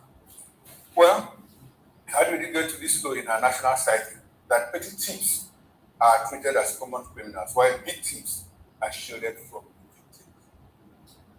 Shall we shove it up? Let's start with you. How do you react to this? I mean, the incident in Jos was a terrible eyesore. I can't even play the video because, I mean, a lot of Nigerians can't contain that. You know, we haven't forgotten the story of that before. You know, that was one of the most heinous cases of jungle justice in this country. It's still reverberating till now, at least for me in my head. And the reaction to this is simple now. Look, this is going to continue for as long as Nigerians don't have confidence in the justice system of the country. Very condemnable, nobody can justify jungle justice by any stretch of the imagination. It will always be a bad thing, and we must continue to speak against it. We must demand that the perpetrators of this criminal activity, because they are also criminals, take the life of anybody extrajudicially, you are a criminal, you're a murderer. We must demand that they will be apprehended and be tried. However, we must also look at the root cause and why this has continued to plague the society over the years, over decades, in fact. And for the obvious reason for this is the lack of confidence in the criminal justice system. People believe that if they apprehend a thief and you hand the thief over to a policeman, the likelihood is that the following day you see him at the back of your street, and if you are not careful, he might even come to attack you. So that is a fundamental problem that I think needs to be addressed, and until we do, we probably will continue to struggle with these types of unfortunate incidents. All right, Elvis, to you. But Nigerians are concerned. What is the cost of an iPhone 12? In the neighborhood of, say, 700, 1 million, depending on the version of it. And a young man's life is snuffed out. We have jungle justice meted out by students, the future leaders of this country. In the meantime, we see people with a pen, stroke of a pen, the sign of billions of men, and the students themselves turn around to hail these people. What kind of society do we have? Very confused society, because I'm so surprised that this matter is happening within student circle and the future leaders of tomorrow. The ALP4 that happened in October 2012 in Port Harcourt happened in the midst of students, University of Port Harcourt students. And again, look at this one that we were just talking about, University of Jos. Why is it happening among students? And these are the same students that have now turned a looter to politics. At our time, we said there was a looter. But now you see students now run after politicians. They hail them with all the billions and trillions we hear now that this thing. But just because of a telephone, a handset, a young promising graduate just murdered, carelessly. It sounds frustrating that when we are supposed to be talking about galvanizing the interest and say, let's have a common front to fight our enemies. If you are fighting because of food, probably out of frustration, and who brought this frustration upon us? That the politicians, and these are the same politicians who go about hailing them and drumming the drums for them, beating the drum for them to continue in their lining up of their national resources in their pocket. But when it comes to your own, instead of you to look at where is this frustration coming from, how do we confront it? A young man who graduated, or among all those of them that committed this, if they have means of survival, genuine means of survival, nobody will be able to kill another person because of the telephone. But because of the frustration on top of them, and the people who cause this frustration on them are people that they celebrate daily, they now see their own colleague like an enemy. That's what led to this. And besides, if this was actually a real case, nobody is supporting jungle justice. You will also understand that if you get into a Nigeria police station today, you see the other side of it. When real criminals are even arrested and handed over to the police, before you know, one power comes from above and they said, okay, it's this person, the next thing you see the person on the street. So, because Nigerians have lost in interest and the judicial system, some of these and some of the things we are playing out. When we are talking about sanitize the system so that the system can work as expected, but the government is paying FES to it. Now, Mazi, in all of this, it was still in the realm of allegation. And if you look at the background story, some people were saying that these are even his friends who probably were envious of him because he has become some kind of, small celebrity with a lot of thousands of followers on his social media handles and all of that. They couldn't pin it on him. So what could have led to that kind of frustration? Is it envy, peer pressure on the part of the students too? Recall that there was a certain student too that the friends watched him drown in a swimming pool. And they said it was because he but was the one that was probably prominent amongst all of them. And they let him drown in that. In one of these private universities, it did happen. What could lead to that level of frustration or envy?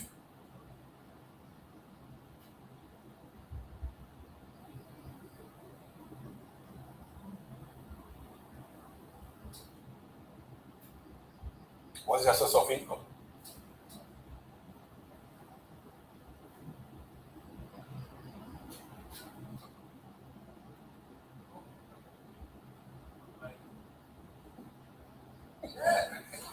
But a lot of people may not be going through what you are going through, and many might not believe you.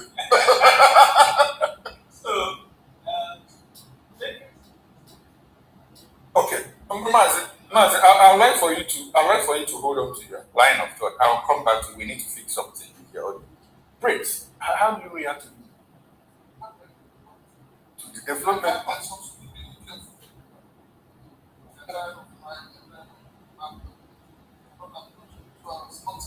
And they take it back on their place. That's the idea. There is total decadence. We have lost it. We have moral decadence. We have lost what it takes to build a proper nation. We have lost it to the political class. And instead of the young generation of Nigerians who are set to be the leaders of tomorrow, to begin to hold this political class as bastardized everything from education to livelihood to everything. They have spoiled everything, they will fight this out. Nigeria is the only country where the oppressed, praising and begging those who oppress them. And you are saying, how do I feel about it? I feel terrible. And this is why I'm saying it takes us back to the approach when we apply these bandits. Because all it means is that if those boys come out tomorrow and say, we have been what happens? So the problem is that the system, we don't have an institution that is working in Nigeria today. All the institutions in Nigeria today are damaged. And it has been damaged by those who we expect to be in a better position to take us forward. I keep saying it, I keep drawing our attention back to it. When I was growing up, when you see a policeman in uniform, you will run. Parents will run. But today, you see a policeman, you see a young man to stand and they're putting their fingers in his eyes. You see a child who go to school and the parents stop from the child, the parents will take calls to school and go and beat the teacher. So there's no place in Nigeria today that is silent. And it is what is because of what? One word, corruption. When you're talking about no place in Nigeria where there is sanity, I'm thinking that the next story might shock you. If you didn't feel anyhow in this one, or probably you expressed how you felt, let me give you the next story now. This one will probably shock you. Because Cardinal John Onayeka, he had a meeting, Catholic bishops with the president. And he said that the president appeared unhappy during the meeting with the Catholic bishops because they gave him an honest assessment of Nigeria's worsening economy and social conditions. According to the bishop, the cardinal, the bishops believe people around the president were presenting an overly optimistic picture of the country. So they felt obligated to speak candidly about the hardships facing ordinary Nigerians. He said the president rejected the bishop's consent, insisting the economy was performing well and that the country was not in a crisis. Although neither side joined this position, Onayeka said bishops had fulfilled their duty by delivering their message and hoped the president would eventually confronted with the realities of it. And you know what? You know what the president told the bishops? He said Nigerians have been hungry even before I was born, coming from a country's president. Let us all.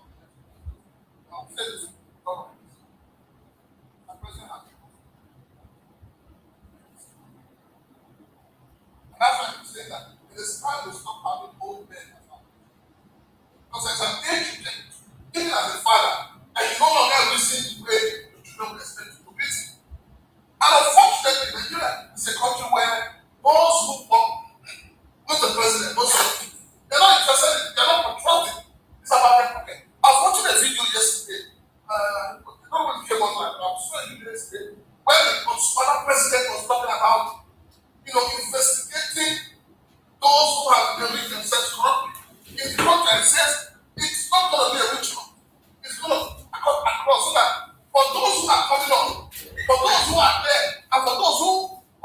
tomorrow. If you decide that you want to steal, want to enrich yourself from the coffers of government, you have yourself to pay. How do you have such a thing? It is what is when we fight this cancer called corruption very well. That is when we say again, Mr. President has already said to Nigerians, fight it your patient, sacrifice. It is a president sacrifice. And those who Mr. President sacrifice. And I tell all many Nigerians who are busy, supporting, the attitude of the service. There is no filling station today as for APC. For those in power. There is no market where you buy different stuff. We all go to the same market. Do you know what landlords are doing today? Do you know how landlords are treating tenants today? The landlords will wake up from the and tell them, where is it? We don't want to move out. There is no, you see, everything in this country today is like there's no leadership. It's painful, it's a sad, this is the reality we are facing. This is the reality we are facing. Mazi, the president doesn't seem to be listening. The president prefers to believe people around him. And Bishop Onaiko said, well, I mean, it looks like he is angry that we're even telling him the truth. The sad aspect of it is that we have a president that said, even before I was born, Nigerians have been hungry. How do you react to that statement, to that comment? I was taken aback. Seriously. I think Mr. President had lost it, and this is retrogressive, in its entirety. For I think a government, what is sought, should be able to give hope to the hopeless. Now, I do not think Mr. President has sufficiently demonstrated that in terms of giving hope to Nigerians. He even told the Catholic bishop that they should, their church now, they should go and see their congregation and all that. So, and he said he is there to minister to our needs, that he didn't beg for the job, and he was given, and that he must do his best. Now, people have taken up the challenge of telling you that your best is not good enough.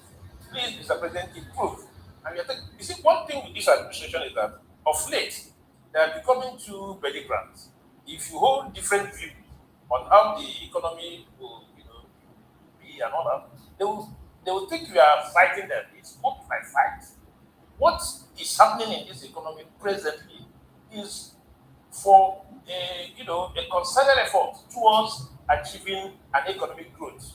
People should suggest, if you are doing it bad, the other way around, people should come and tell you, please do it this way, Nigeria. So if you now say, of course, it's a media age, told us that he doesn't see the hunger we're talking about. So it's like, that is the position of the presidency. The media age sometime 3-4 weeks ago told us that the people working with you cannot see it. And Mr. President also said he has not seen it.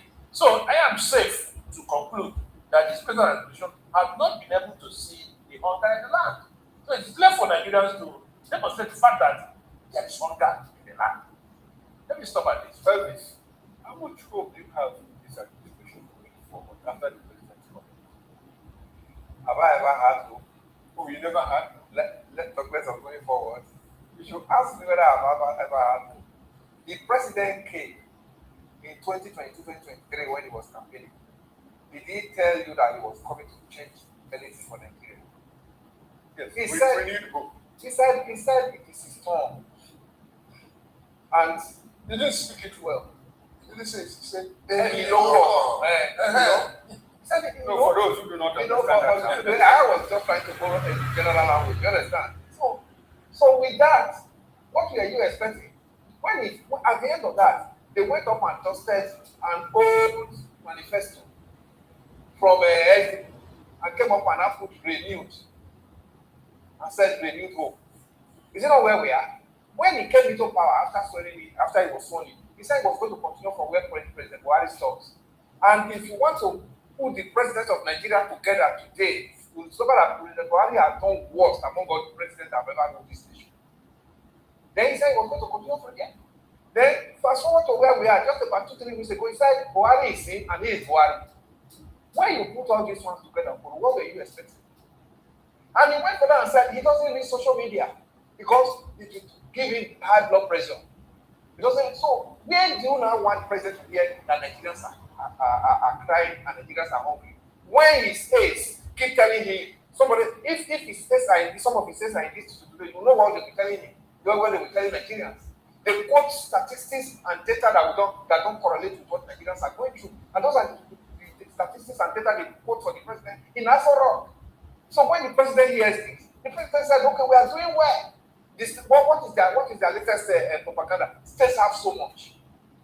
States have so much. But they have forgotten that even the states that they are talking about have so much. Almost all the states now belong to APC. Is it not? Sometimes in 2012, 2013, when PDP was having the highest number of states and was in government, we had what they call good governance. And they set up that committee, and it was started by Labarama, who was the Minister for Information then. And he was going around all their states to see what their governors were doing. But we do not see in this station. And it's because they believe that it is the governor that will ginger the people to vote them into power in the next election. But what are they doing progressive government? That are started moving money for the campaign, 800 billion, that we are still here, that is not being substantiated today. So we campaign for the president, whether we like it or not, money must be made available. They were turning around the states, PDP states there, and begin to see projects on ground and first-time projects and see what their governments are doing. Well, the president is also going around.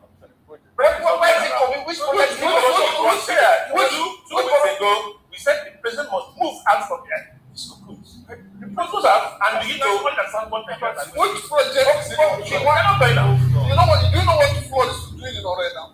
All right. That was cut off for 12 hours. You have a minister of works who should have spent more time fixing the old roads that are not motorized. Is interested in the new ones. Between you and I, every one of us who sit here, who have cars, we pay for one certificate. And you want some work. On top of my head, I can recall that the president was in the state about 6 weeks ago. Commissioner, 6 weeks ago, when the president is supposed to crisscross Nigeria in 3 days. A president wants his salt should be able to visit 6 states in 2 days. When last did your president address you? He was in Georgia. When last did your president address you? We are not talking about press releases. No, the issue was the president should make himself available for interrogation. What are the governors? And I just told you that the Ogun State governor invited the president. During one of these festivals, he went there, commissioned, and came back to the government. Before he went back, what did he commission? An industrial hall built by who? By the state government. So let us look at the issues at hand. Okay. That's exactly go out there. Go out there today, go to a pharmacy, ask for the normal drug people of our age are taking, which is BP drug. Go and find how much it costs. No, the issue wasn't about. No, the issue was about the president. What are the governors? It is no. When you say when you walk through the streets of Lagos, because we hear that the governors are collecting a lot of money. When you walk through the streets of Lagos, what do you feel? When you look at people's faces, when you interact with people in offices, in courts, churches, how do people react to the situation around? The president is living in a completely different universe, living in a completely different reality. You don't even need to talk to them. Look, if you see a group of human beings that are doing well and that are happy with their lives, you see it on their faces. You just drive. Don't talk to anybody. Drive through Lagos. As I'm talking to you, I'm just coming from Surulere now. I saw people at bus stop. People are suffering. If I drive from Ogba, away from Ogba to Ikeja, sometimes it's so terrible. You start your drive, you are looking at, I am very observant, so I look around me. I see some people, this young man wearing this particular thing, this young lady wearing this particular thing, and then holds me. The drive took me maybe 20 minutes to get to Ikeja. When I get to Ikeja, I see those same people arriving on feet. They trek all the way from Ikeja. This is the reality of Nigerians today. Trekking from Ogba to Maryland is the reality of Nigerians. That's the reality of Nigerians. Absolutely. Nigerians are suffering according to Absolutely. the president. Nigerians have been suffering. The president is one man. He is living in La La Land. No, he's one man. No, saying Nigerians have been suffering even before I became president. I mean, that's why we elected him president. I hear people say, oh well, President Tinubu is not the cause of Nigeria's problem. Who are the people? Nigerians, like us. That statement of the president is an impeachment punishable offense. You cannot. One of your fundamental duties under our constitution is to provide welfare, security of lives and property. It is a contract. It is, look, it's a legal obligation. Now, how can you, as the president of Nigeria, open your mouth and say people have been suffering since before I came? You were brought in to stop that suffering. The president cannot tell Nigerians that we will always have the poor. That's a religious statement. Even the religious people are not in the way. Yes, even the religious people are still saying, yes, we will have the poor, but we will take as many of them out of poverty as possible. And that Nigerians are that's what you told me. His best is not enough. The Nigerians are supposed to be the judge in this matter, not the president setting the exams, being the vigilator, and also mark himself. Leave Nigeria. Nigerians have set exams. You said you know the problem we have before you came in, that you actually ask for the job. You keep telling Nigerians he asked for the job. If you ask for the job, then you ask for the job. The president was even angry that I told him the truth. Absolutely. That is why I said, if you make a suggestion, you come. And it's supposed to be. But that's not the attitude. And you know, when I read this thing that happened between Ekpa, I wasn't surprised. You see, when you see a president, a leader that is surrounded by yes people, it is because that's what they want. We are all leaders in our different. Look, in my own organization, I want people. If you see the truth and you don't tell me, and I discover it, I will fire you. Because I know that if you don't tell me the truth, I'm on my way to failure. If you have Bayo Nonuga, Daniel Bwana, Tope Faswa, people that are turning logic upside down, that see white and say that it is greenish gray. Look, it is the president that is encouraging them to lie to him. And it has been evidenced by what we Sorry. Did you watch the recent interview of Bwana? Where they asked him, Mr. President said that if I don't give you life, constant if I come back, don't vote for. He said, has he come back? Exactly. And then that person told you that, look, it's only 6 months away to election. He said, wait till then. How can you give us constant electricity? Sometimes that they are taking time. Exactly. Yeah, exactly. Now, I want us to be very fair and be fair to we here, and I think that we're requesting to them, and inflation is easy. You don't see this thing.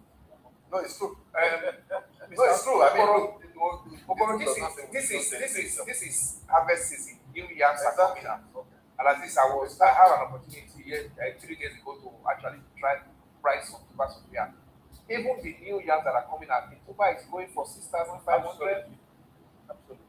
6,500 for a tuber of yam, and minimum wage in station is 600 or 6,500. One tuber of yam. This was on Wednesday this week. Then for a minimum wage of 70,000 naira, is it not what we still have? Then some just telling you things are coming down. Why is it coming down? How many Nigerians are in the farm as we speak? With the killings all over. Is the president not aware of that? But the argument, where is the money to buy this? The argument has to get tough. How forcefully? What argument? What theory is that? Well, killing almost 5 years. Almost 5 years. What theory is that? 3.5 years. Who expounded it? Has he ever been talking? He came to office less than 1 year. He changed his aircraft. He bought here. He renovated all this. He got a port escalate and renovated all the units to recruit. Has he ever been talking? At some point, members of the National Assembly were willing to work together. They didn't allow us to see a salary. But not the salary they are looking for. Okay. But let them come and put their agents. They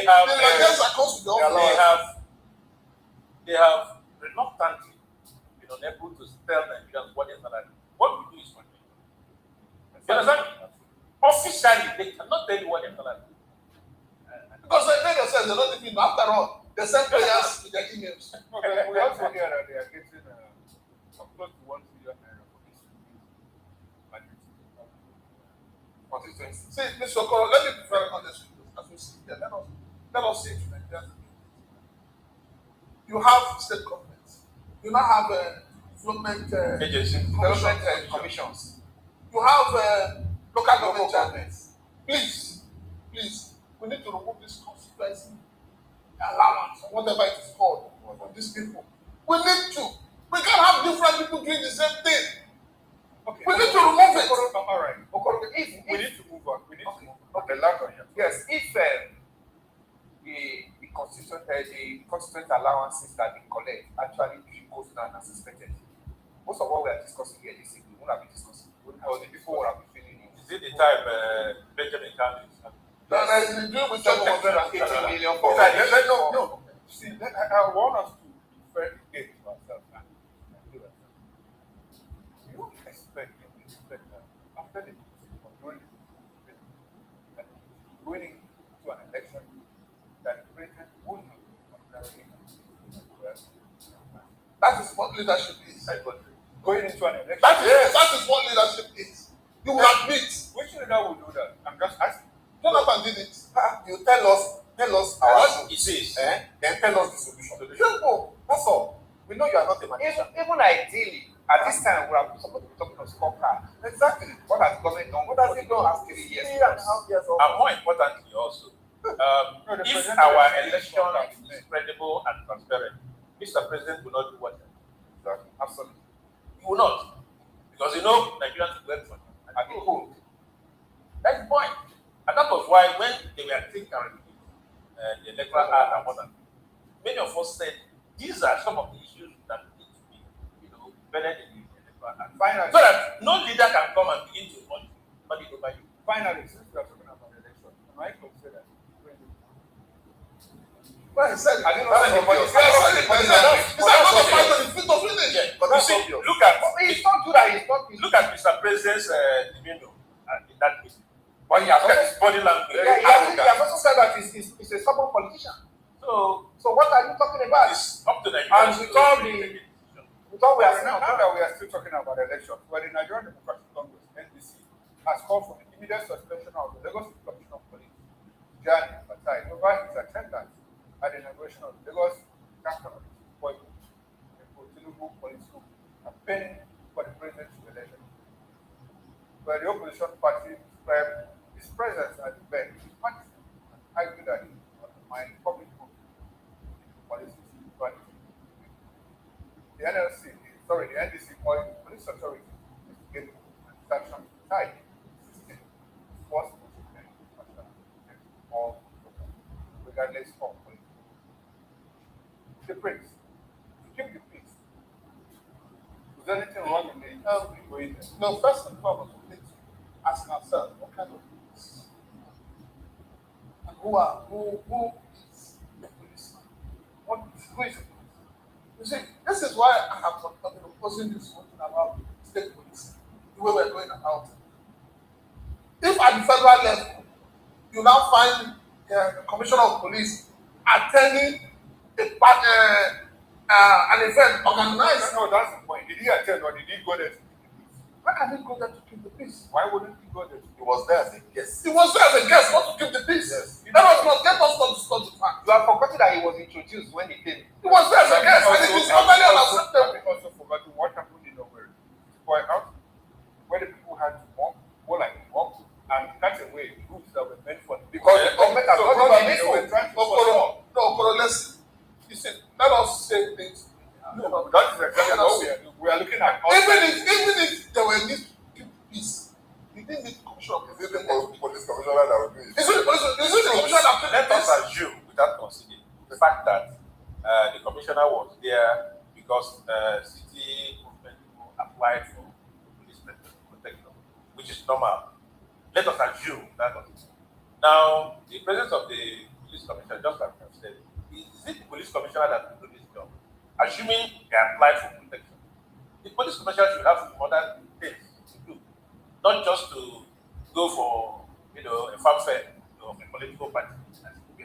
Now, if that is the case, that the police commissioner, but the police as they are in body, have not told us that they were, it is based on the application by the city movement that they were, there. They have not, they have kept moving, which means they were not officially invited. Elvis, is this a foretaste of 2027 election?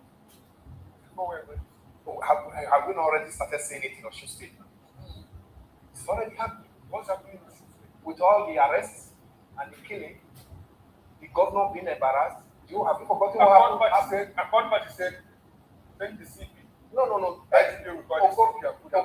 Exactly the trajectory that played out in the Edo election. So this happened. Edo election is succeeded in it. The replica of Edo election is what is going to play out in Osun, and it's already started. Remember, it got to understand that former governor of Edo State, Governor Obaseki, said, I'm not going to sign the peace accord. Because almost every who is still in PDP, we already arrested and we taken to Abuja. That's what is happening in Osun State now. Then, when the election instead came, remember the over 35,000 police were deployed to Edo State. About 2 DIGs to supervise one election. And at the end of the day, we saw that the election was going on well. And when they saw that it was turning the other way, they have to tell them no more collation at the ward and local government. Move straight to INEC head office immediately. The governor protested and went to that head office. What happened? They used their security to command him and send him out. That's exactly what is going to play at Osun State. And because they succeeded in those states, they succeeded in Osun State, that's what we are going to see in 2027. Now, sure, there's a certain young man who, the man that took over from they call him Sim. And sometimes last year he said, well, this is if you don't vote for this, you don't vote for who. Does this look like what we are going to see in 2027? We already saw it in 2023. Would there be a repeat? So it will be worse. And if care is not taken, you see, Prince said something, and you were linking that this conversation about the commissioner, issue of state police. If we make the mistake of rushing through the process of establishing state police in this country before this election, police is a major topic. we will not have an election. Thank you very much for the answers. We'll go on a short break. And when we return, we'll get into our major topic of discussion. Please do stay with us. We'll be right back.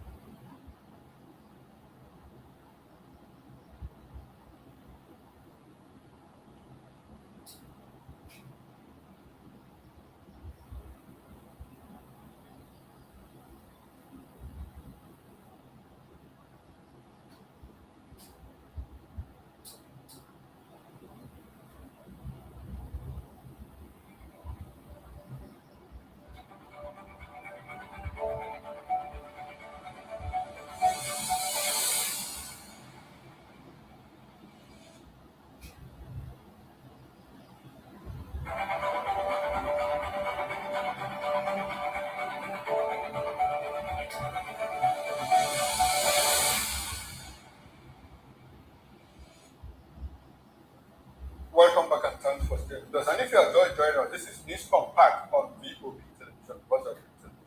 Now let's get into our major topic of discussion. The first one. Now the Court of Appeal in Abuja has overturned the Federal High Court judgment that ordered the registration of the African Democratic Congress (ADC) and 4 other political parties. Well, the appellate court ruled that the lower court lacked jurisdiction because the case was filed by a non-juristic entity and ignored evidence showing the affected parties had previously won elective seats. As a result, the parties' registrations were restored. Good news for those 5 political parties. While the court also criticized the trial judge, Justice Peter Lee, for delivering judgment despite an earlier order directing him to stay proceedings pending an appeal, describing the action as judicial misconduct. The affected parties, the ADC, the Action People's Party, APP, the Action Alliance, AA, and one party going into an election in Osun State, and Zenith Labour Party remain legally registered and eligible to participate in Nigeria's electoral process. Shegu, let me start with you. Does this offer hope in the judiciary for the Nigerian people? Well, I mean, look, the judiciary is in impasse. Maybe this was so obvious and they had a choice. You know, I'm not a lawyer. Man, we have been on your program. And I was saying, first of all, who are these people? In law, they are called busybodies because they don't have locus. I am not a lawyer. How can I know that? And a justice will not know this. You know, so for me, I don't think they had a choice actually because this justice so overstepped and overreached and abused the law that there was really no alternative but to call him to order. This case was not a case at all. It should not have been entertained in the first place. You can't have selective application of the law. If you have 18 parties who, according to you, don't have elective officers, how come you are registering only 5? And then the people that are bringing the case to you, they are not political parties. What's their locus? In fact, apparently, they are not even a justiciable entity in the first place. You know, so I would not want to interpret this as meaning that there is hope for the judiciary. I think we need to keep our eyes wide open. We need to continue to call them out because we have seen rulings that make no sense, judgments that make no sense, even from the Supreme Court. The Supreme Court ruling and judgment in the River State matter concerning Fubara, you know, and the State House of Assembly, you know, the state of emergency declaration, the things that the Supreme Court said were clearly unconstitutional, and the Supreme Court cannot override the Constitution. So I am not holding up any hope to think that maybe this is a saving grace for the judiciary. I think they didn't have any alternative because this case was cut and right, and they have to sanction that guy. So it's hashtag justice against Justice Peter Lifu. The guy must be suspended. Oh, we'll talk about Peter Lifu because the agency also, they are paid for take something. Mazi, let me come to you. In interrogation all of this, let us also the due registration of political parties within public defense. At Tahiru, when he was elected, they registered about 118 or more political parties. Not because they didn't have it, but because they didn't meet the needs for the nation. One of which is at the national, state, or local government must win the section of votes to continue to get the political party. Why is this one causing this kind of force? Is it because the ADC is involved? Yeah, you know, Mr. President also talked about equality. I think when he met the bishop, I think it's not Mr. President should begin to validate actions of the people of Nigeria begin to do so. So INEC over time are very apprehensive. Political parties are very apprehensive because of the inconsistency in INEC's interpretation. You know, you have two court orders, you have INEC one way or the other. So that is why people are now saying, no, why this, why that? And because of the present situation in this country, you know, where the political parties have been, you know, harassed and, you know, commodified as it were, members also inclusive, it becomes very easy for people to lay blame on IT for not being fair enough. So in this case, you know, people felt INEC is not fair enough, you know, considering what political parties have gone through, the PDP, the AD, ADC, the NDC, and what have you. So it is perception, which many times will, you know, be real as it were. So that is why it is very, very apt at this point in time to ensure that INEC do the right thing. I think as a perspective, is that the justice must be asked to take a bow as it were. Because if the legal practitioners can make out, you know, sanctions to, you know, lawyers and what have you, senior advocates for that matter, they should ought to have meted the sanction. So just the heavens would not fall. Because what does the people have done when the appeal court said, stop this, wait for us until God. And he went ahead. But unfortunately, now that speaks volume of the personality of not of personality of the government in question. Their inability to take action against injustice leaves much. The government or the agency. But is there agency not the government? Yes, it's part of the government. You have three arms of government. Well, government seems to be carrying a lot. Now, Elvis, does it look like the coast is clear for ADC? You know what the ADC is passing? The Nafiu Balak, the issue, and all of that. For Accord Party, I mean, they are good. Yeah, because How about ADC? yeah, the Balak will be a matter is still an issue, but I know too well that if we have to stay by what the Supreme Court pronouncement on this matter, that internal crisis of the political party belongs to the Republican Party to settle, that shouldn't have been any issue. That would have automatically said, okay, the coast is clear. If only the court will not contradict itself when this matter goes up. You know, sometimes when they get to the Supreme Court, instead of the Supreme Court to make the categorical statement, they will now refer you back to the lower court. Especially again. as the case. So that case that's that went to Supreme Court, yes, referred to the High Court. The sense of that is not been dispensed. yes, that's the only fear we have there. Ordinarily, if that's not good, if it was not going to be in that manner, one would have said, okay, since the Supreme Court may not contradict itself, this matter is that it's an internal affair of the political party, and the political parties will resolve it by themselves. One would have said that, okay, the coast is gradually clearer for ADC. So that would have been talking about distractions are being shown, and they should be able to face the campaign as expected. The campaign is starting, I think, of this month.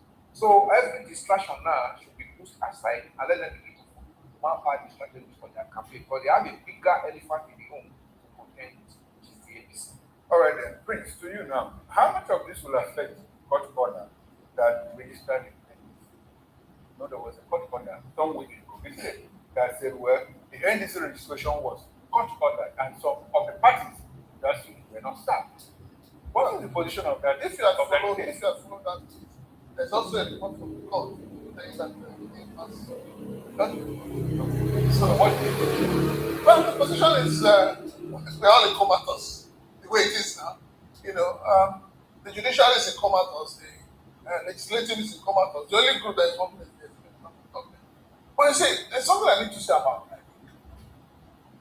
If you take time to look at the Nigerian customs, when you had the Colonel Ali, you found out that the customs was stagnant. Nothing was moving. In the 3 years of the current CG of customs, I think, the custom has become like a different. You're asking yourself, is it possible for us to have the kind of custom service we have today? That's the question a lot of Nigerians have asked. I mean, I ask myself, if you have a leader who is as innovative as the CG of custom, who has brought a lot of innovations into custom, why is it that INEC and other agencies of government are not thinking out of the box? We're talking about continuous voters registration. What it means is that, and I keep saying it, every day a Nigerian turns 18. Every day a Nigerian loses his voter's card. Every day a voter's card, the voter's card gets defaced. It means that it must be continuous. But is that what? Yes, but that's not what we have. If you go to some banks today, I'm not going to mention any bank, you just don't need to talk to anybody to get your ATM card. At the entrance, you just put in your biometrics and your number, and you get your ATM card. Why is INEC not thinking like that? With all the money they're getting, why are they not thinking like that? To make life simple and easy for Nigerians. I want us to resolve the issue of the national. Yeah? The position is that we're there. NDC is there. It's a registered party. They've uploaded the name of their presidential candidate and everybody. You know, so. No litigation. Well, I don't know who's bringing up the litigation. If you follow the appeal court ruling on the one that talked about the registration, they said those who file the case have no locus standi. So who is filing case? You see, there is something about the NDC issue that you say, oh, I register a name, you know, and then you come up to and say, oh, that is the name I wanted to register. Does it make sense? It doesn't make sense. It's like looking for what is in the belly of a fish without killing the fish.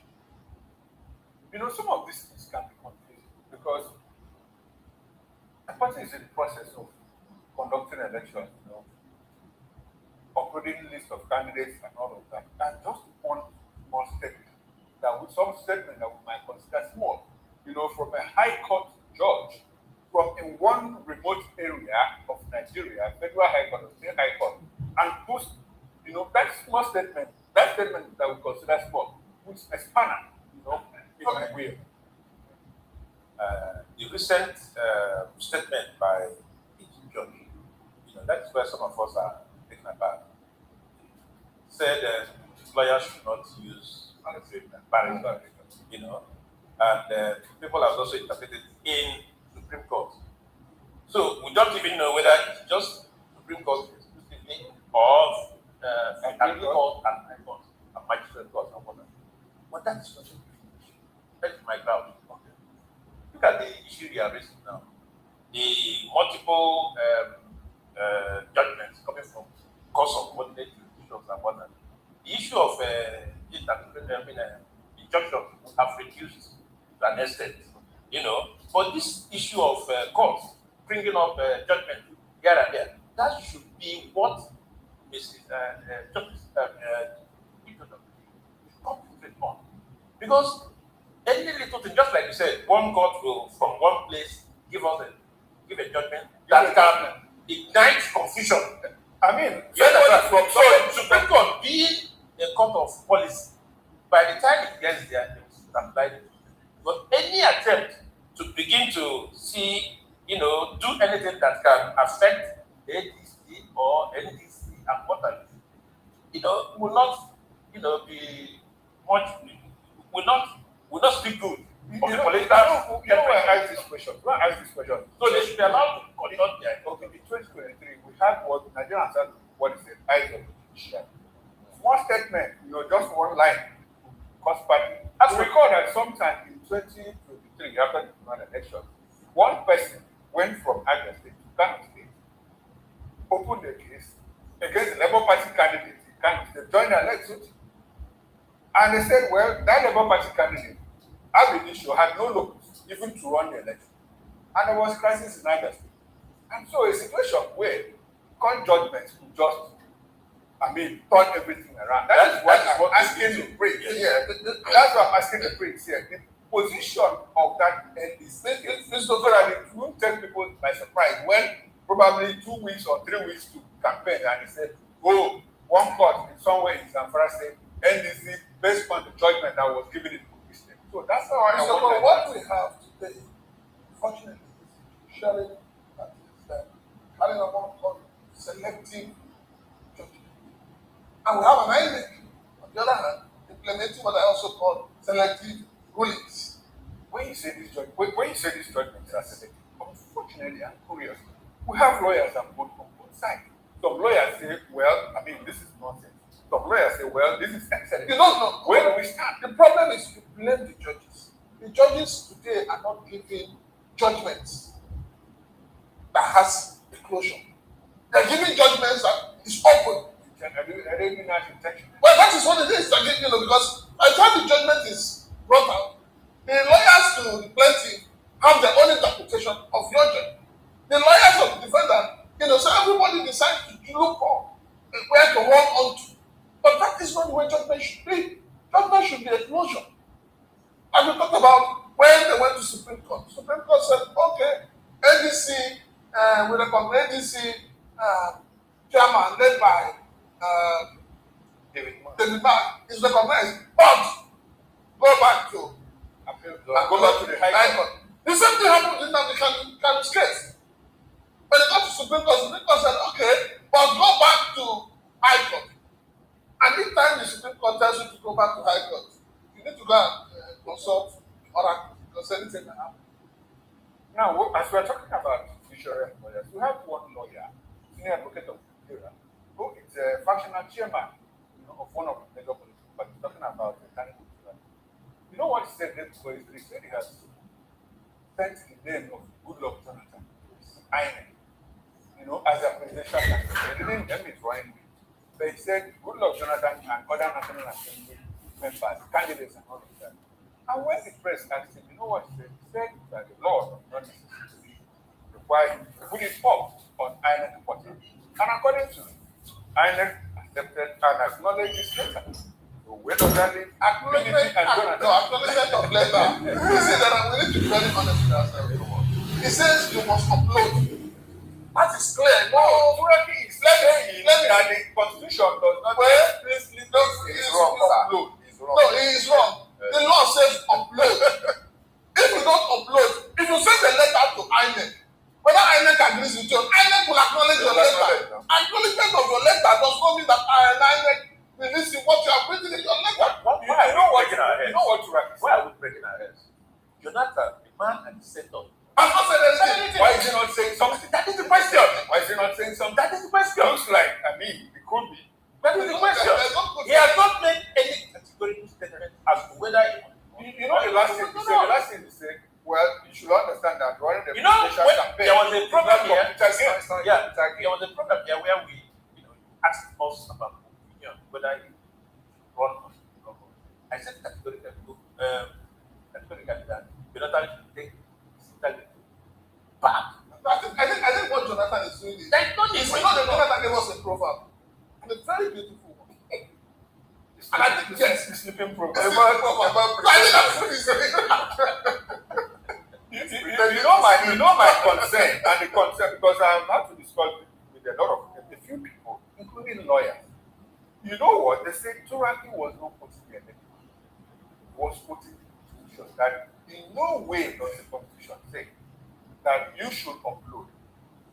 Look, so what is the conflict between the Electoral Act and the Constitution gives INEC powers to set guidelines for elections. We were told that guidelines. End of story. We were told that guidelines. No. But the Constitution gives them the power to do so. What the Supreme Court then said is that they are not bound by it. But it did not say that they should not issue guidelines that you must not obey it.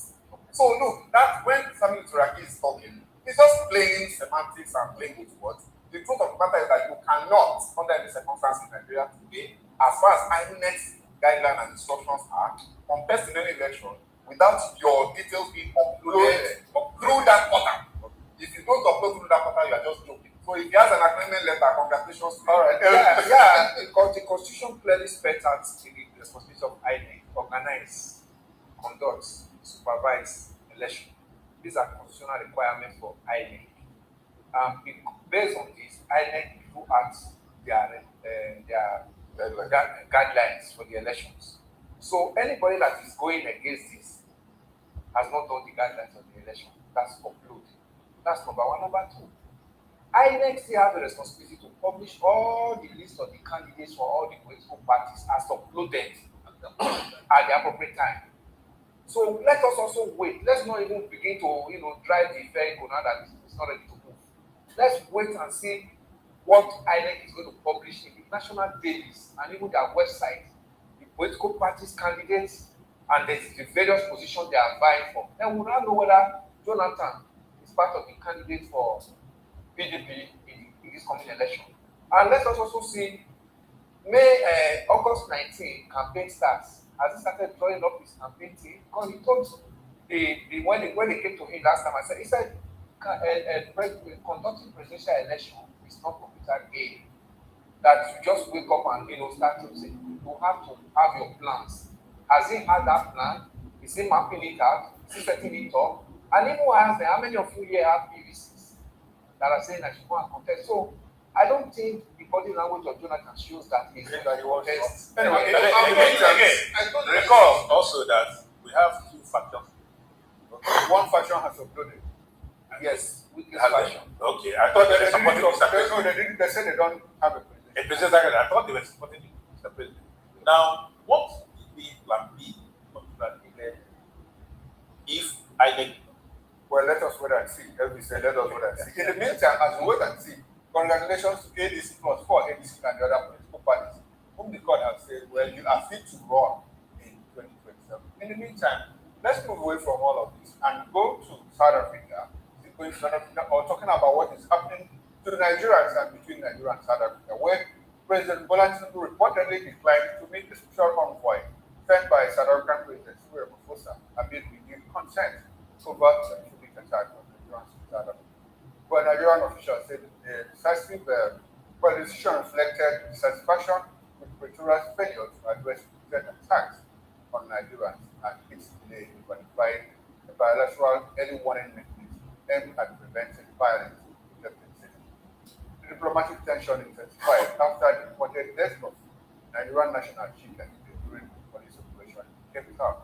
While South African authorities say they have launched an investigation and declared he became unwell during the raid, video footage cited what appears to confirm that account, where Nigeria has also continued to demand stronger action against Syria and better protection for its citizens within South Africa. The Brits, was this a good diplomatic approach to resolve the tension between Nigeria and Somalia? What was it? What tension? Yes, sir. It's after they brought back some Nigerians from South Africa who have lost their property. Some of them they were not even allowed to come with their wives and children. So what is the whole essence of sending an enemy?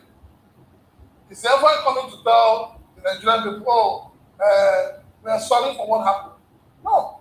For me, I initially when this news broke up and said Mr. President refused to entertain their visit, I was happy.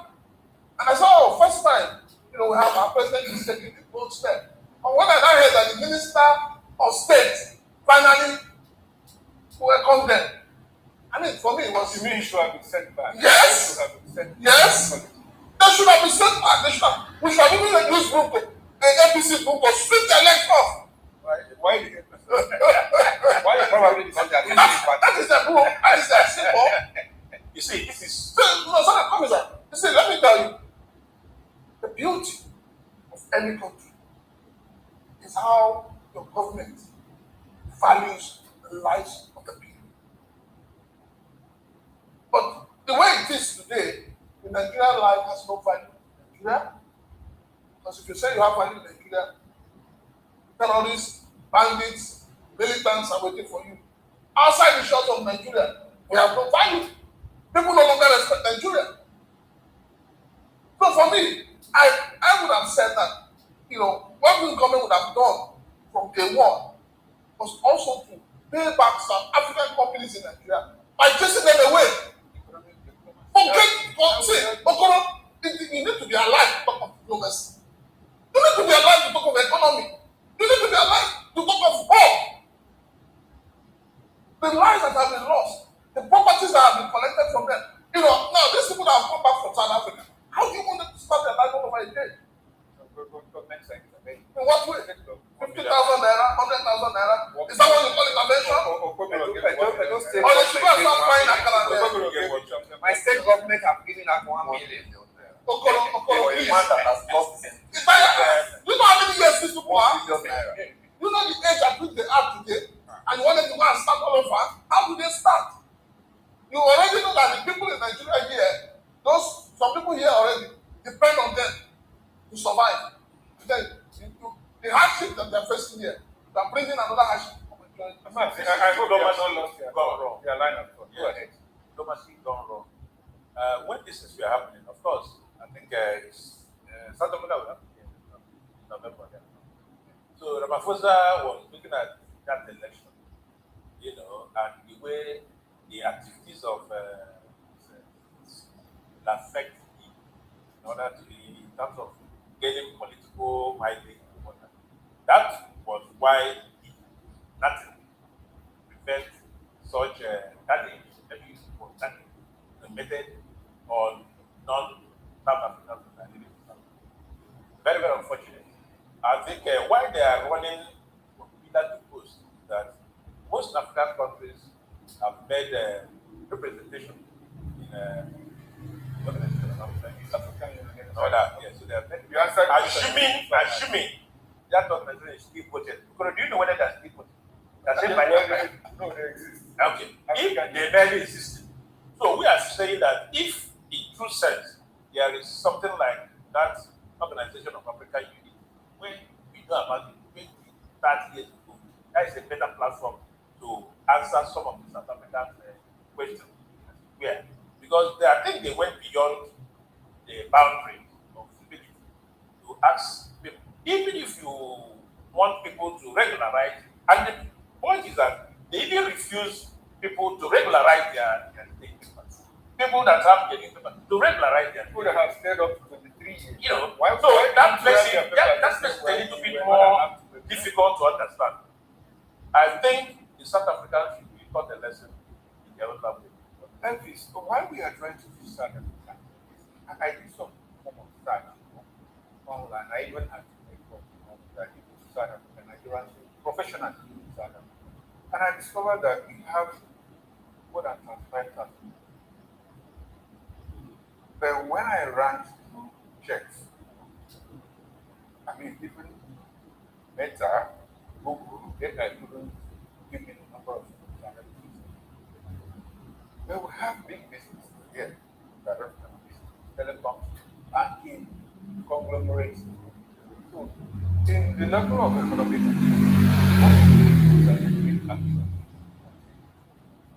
is that the level? Especially, like, looks like they are not able to come. And still, yeah, it's still raging. It's still raging. Yeah, Nigeria can nationalize those companies. We've done it before. What Amame did it. And how did you come out from it? No, it's still existent today. BP turned to Africa Petroleum. Today we still have it as Adoba Oil, BP, UCC. That means that even if it's nationalized, Nigeria can confidently take care of those companies and run them successfully and still allow Nigerians to remain in the employment of those companies. It's not a new thing, Okoro. So we can do such things. If a military government can even do it, the way we look at military government, then we're talking about civilian administration now that believe that they are supposed to have a more robust economic team to assist such nationalized country to actually, be able to break even in the economy. We can do that because the way we are looking at South Africa, we are looking at them that, we have been pushed to the wall and we don't have anything to do to react back. And that's why you see daily, I saw a video that was trending back 2 days ago, a Nigerian woman, still talking about they just came out again, even when we are talking about the ones that have come so far. So if we don't actually reciprocate, this will continue. And Nigerians are just like scapegoats in this matter. So President Tinubu's not being the envoy was a good one. But where they now missed it was the envoy now went to have a meeting with one of Tinubu's ministers again. The junior minister. I mean, it's like robbing Peter to pay Paul. That envoy should have been shot the way to the airport immediately. At least that will also sound warning to other other countries. And even still Ramaphosa himself that, the person I sent was not welcome. Why are we dealing that? The president said, I'm not going to meet you. Hey, minister now open the door for the envoy to come in. I mean, and this is still the same government that talks about the same policy. Why are we always having conflicting policies? In Nigeria and South Africa, we've had this kind of regional rivalry for a very long time. We won. At some point, Nigeria was the biggest economy. What 5% Fine. We are back to 4 now. 340. But South Africa is number 1 now. And so in the event of that regional rivalry, we see a situation where our exports to South Africa have good rural ownership and all of that. We have professionals today, not to talk people, very few. You see people selling necklaces, ornaments in the streets of South Africa, Nigeria. What should be the role of government in ensuring that when Nigeria is not done, there are hours light on home, just to go and work in some South Africa. Meanwhile, their exports to us, big companies, bankers, top engineers that work in telecommunications. What should be the role of government in stemming that tide so that there could be a reversal? I mean, a situation where people that go there go to clean shoes and even run car shops. No, this car wash and all of that, barber shops and all of that. What should be the role of government in reversing that? Or does it look like whether they retired and what happened? Water will always fight, right?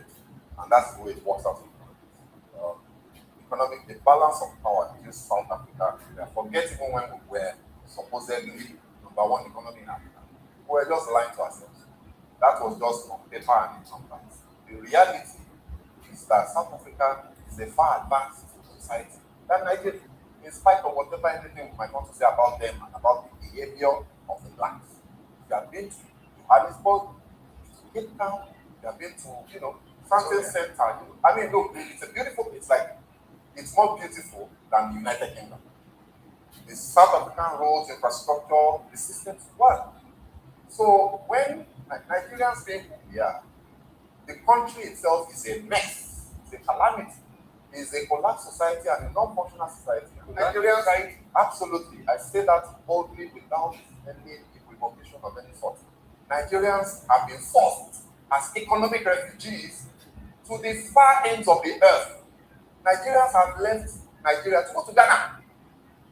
Is it not the same Ghana that we say Ghana must go just 30 years ago? Togo. Nigerians are in Togo, Nigerians are in Benin Republic, Nigerians are in Cote d'Ivoire. Right? So, of course, Nigerians are in South Africa. And when they go there, they are not going there to go and occupy high office, to be CEOs. Like you said, they are going there just to make ends meet. The reason for that is that Nigeria is failing and has failed. So, let's come back to the issue of the envoy and all of this economic diplomacy. I give President Tinubu full kudos for rejecting the envoy. And I think that the reason he did that was not to say we are not talking to South Africa. What he was doing was to try and play a seniority game.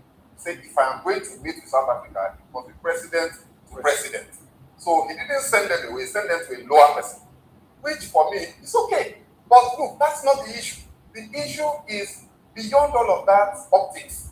What is Nigeria doing for Nigerians to make sure that Nigerians don't need to leave Nigeria? Exactly. Is it not the same president that is saying that hungry people have been in Nigeria since before he was born or since before he became president?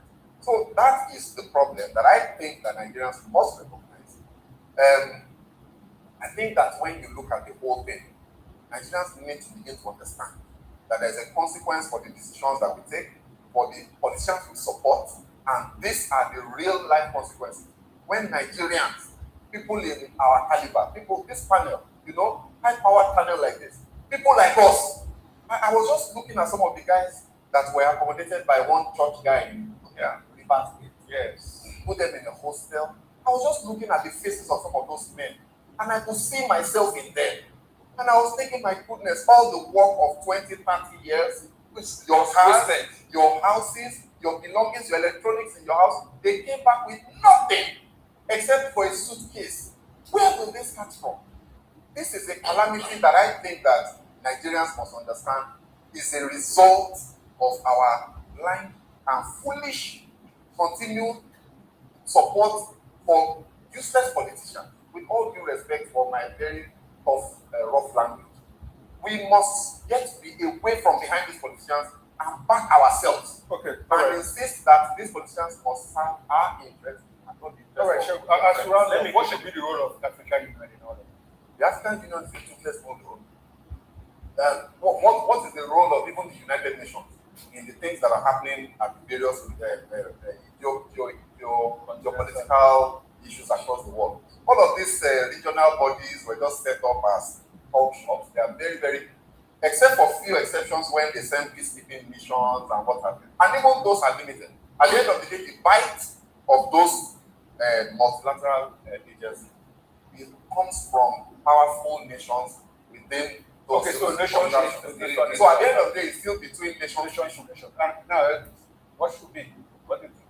Well, they've acted and actually that they failed in this situation. This matter did not just start today. This xenophobic matter did not just start today. It's been on. What has been the pronouncement of AU in this matter ever since? We're just saying this one now. We saw the one of 2008.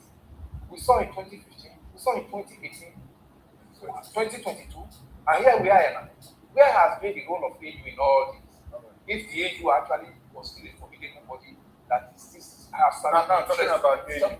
So serving the interest of member nations. Talking about AU, I hear that it's already causing problems with Southern African population. Yes. Martin. Yeah, the angle I want to bring out is there was something I stumbled on. When people were analyzing what South Africa invests in that area and what Nigeria has. We have a lot of so, you know what I'm saying? Yeah, there is a lot of things. They read it out. That's an export. Yes. So I do not know what will happen to some of these countries that are so much in South Africa. Will they still come back? all that. Already we have many of them. So, in terms of what you call economic diplomacy and all that, if we continue to look at the benefits vis-a-vis economy and what have you, this mandate, because just like everything, this thing is not just happening, and we have layers up to today where this is not. So it is time that about time Nigeria takes those steps. All right, then, thank you very much. It brings. When people say Nigeria takes good step, and now what's the good step? For me, the first step is not about stopping Nigeria's now. The first step is for us to have leaders who have vision, leaders who are ready to make that ultimate sacrifice. Not Nigeria. That is all. I think the Nigerians will stop traveling. That is all. Exactly. See, let me tell you, how many Australians do you find here? Let me tell you, a few years back, when I went to South Africa, I met black people from South Africa, and they asked me, why is the Nigerians they bounce when they walk? It's true. They say Nigerians bounce because then Nigerian money had value. Today, nobody take there's no African country. Nobody even knows whether you are bouncing or you are not bouncing. Even we in Nigeria, we can't even bounce. We can't bounce. Yeah. All right, then, gentlemen, thank you very much. We'll go on a short break, and when we come back, we'll talk about state policy. Because 5 Nigerian states have said, well, we are going to use our state security outfit and transform them to state policy. You stay with us, we'll be right back.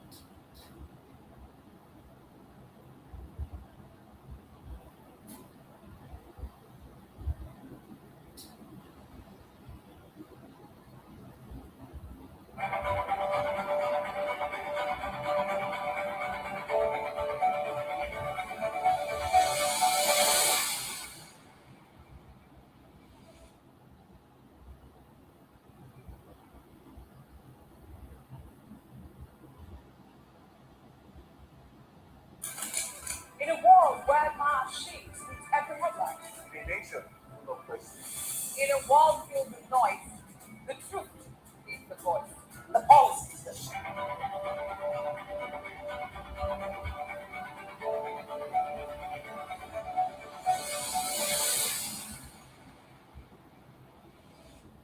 All right, then, welcome back. Well, we just say that, President Goodluck Jonathan, former President Goodluck Jonathan said, it's very difficult to wake a man who is pretending to sleep than a man who is actually sleeping. Unfortunately, he is the one pretending to be asleep because he's not speaking to Nigeria about his intention or otherwise to run in 2020.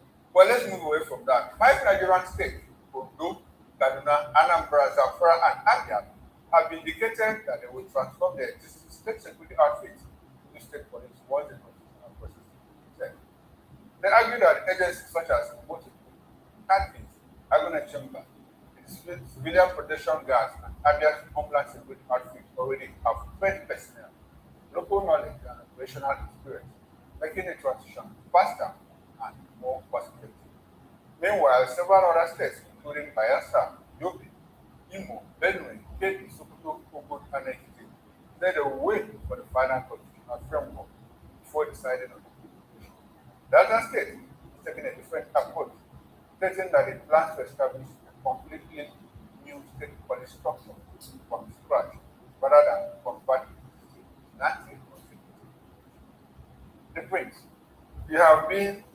I've been on this state police issue with you, inside, out, in and out, off and on.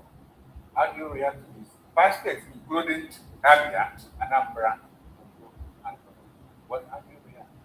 I stand on my position. Which is my opinion is that we are running too fast.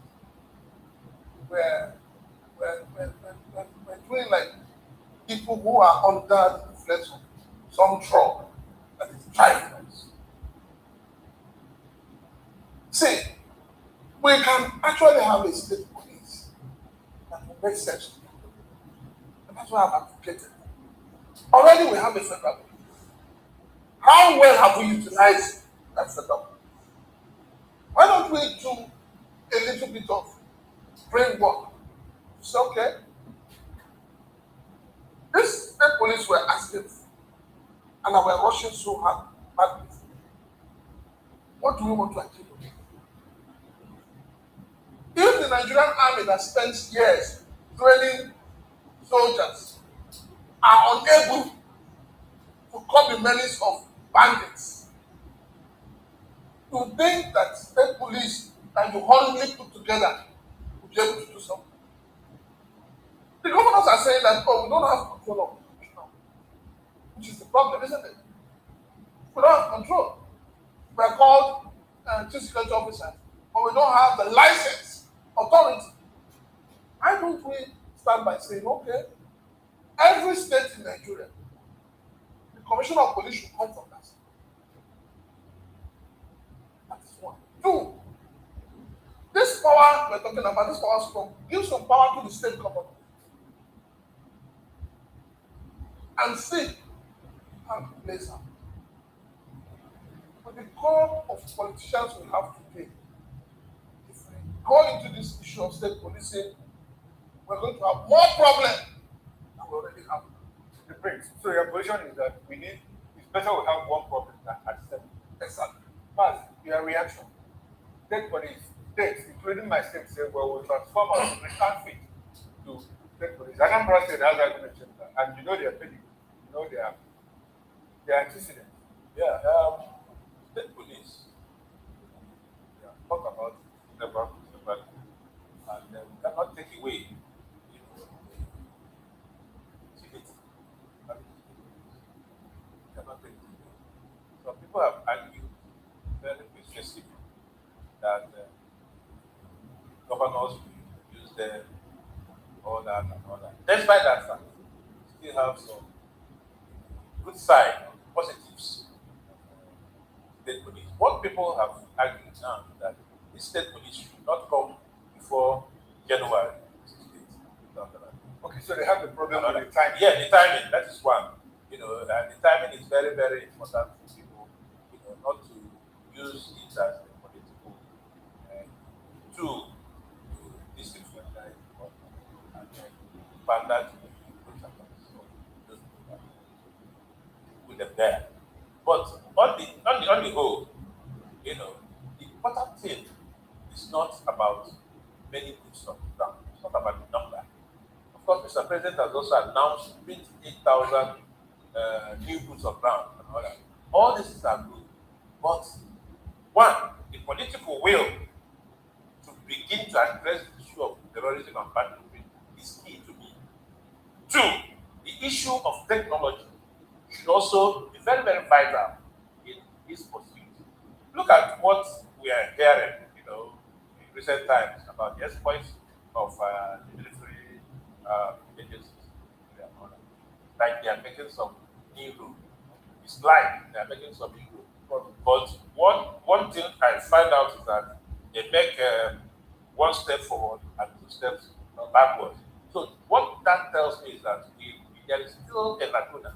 There is still a gap, which needs to be filled up. And that is the political will to head on, tackle this problem. And then we must drive it with technology. It's not about happening. It's not about boots on on the ground. All right, now, Elvis, we are discussing transition from, let's say, question outfit to state policy. What should be the minimum standard from the assessment of the current Nigerian? What should be the minimum? Not less than an NC. Yes, because we just see that most of these Nigerian policemen are people who were picked from the streets. Have you seen some police officers in the police station? They can't even write statements. They can't fill normal forms. One wonders, and this is the same person that is supposed to be like a prosecutor and look at the IPO in any case as well. Then how did they get into this sensitive agency as police officers? So we have to at least up the antics to at least that minimum of NCA holder, so that when those people who have actually gotten to that level, they have a way of getting on that they comport themselves. Not this one that are saying that, oh, because I'm wearing a national uniform as a policeman and I'm giving an arm on my hand, so I am now a government property. So they not climb their head. That's what you see. Most of them on the highway, misbehave. Then fast forward to some of the states now, adopting the already existing security they have on ground. But how were these ones recruited? Have you asked that question? How were they recruited? These are recruits that comes from party leaders, chairmen, all in the name of the zone. They have what they call it. They call it. They give them lots, allocations. Bring so number for your ward. Bring so number because you are a leader. That's how this one were brought together. And that's the kind of people now you want to now formalize, give them uniform and give them arm to now begin to get that big name, state police. And that do you know what that will be to the opposition in that state and to the people? Do you know what that will be? So I see a situation where we are arming these men in Ocean. Like some of these men in Ocean in the whole market, run after buses. We are arming them now and giving them a bigger responsibility now that you are now a state police. So you are now, you know what they call themselves at the government king. That's what reigning them. So you now give them ID card, give them uniform, and give them give them guns. This time they are not licensed. So, do you think you and I can sleep with our eyes closed with what we are seeing in this nation? So that's still a big question. If they are talking of hastily bringing police and say police into existence, they should talk of recruitment process. So important. All right, Shegu just underscore one thing. You talked about the minimum contribution. What's the minimum contribution? Mazi, you're taking us like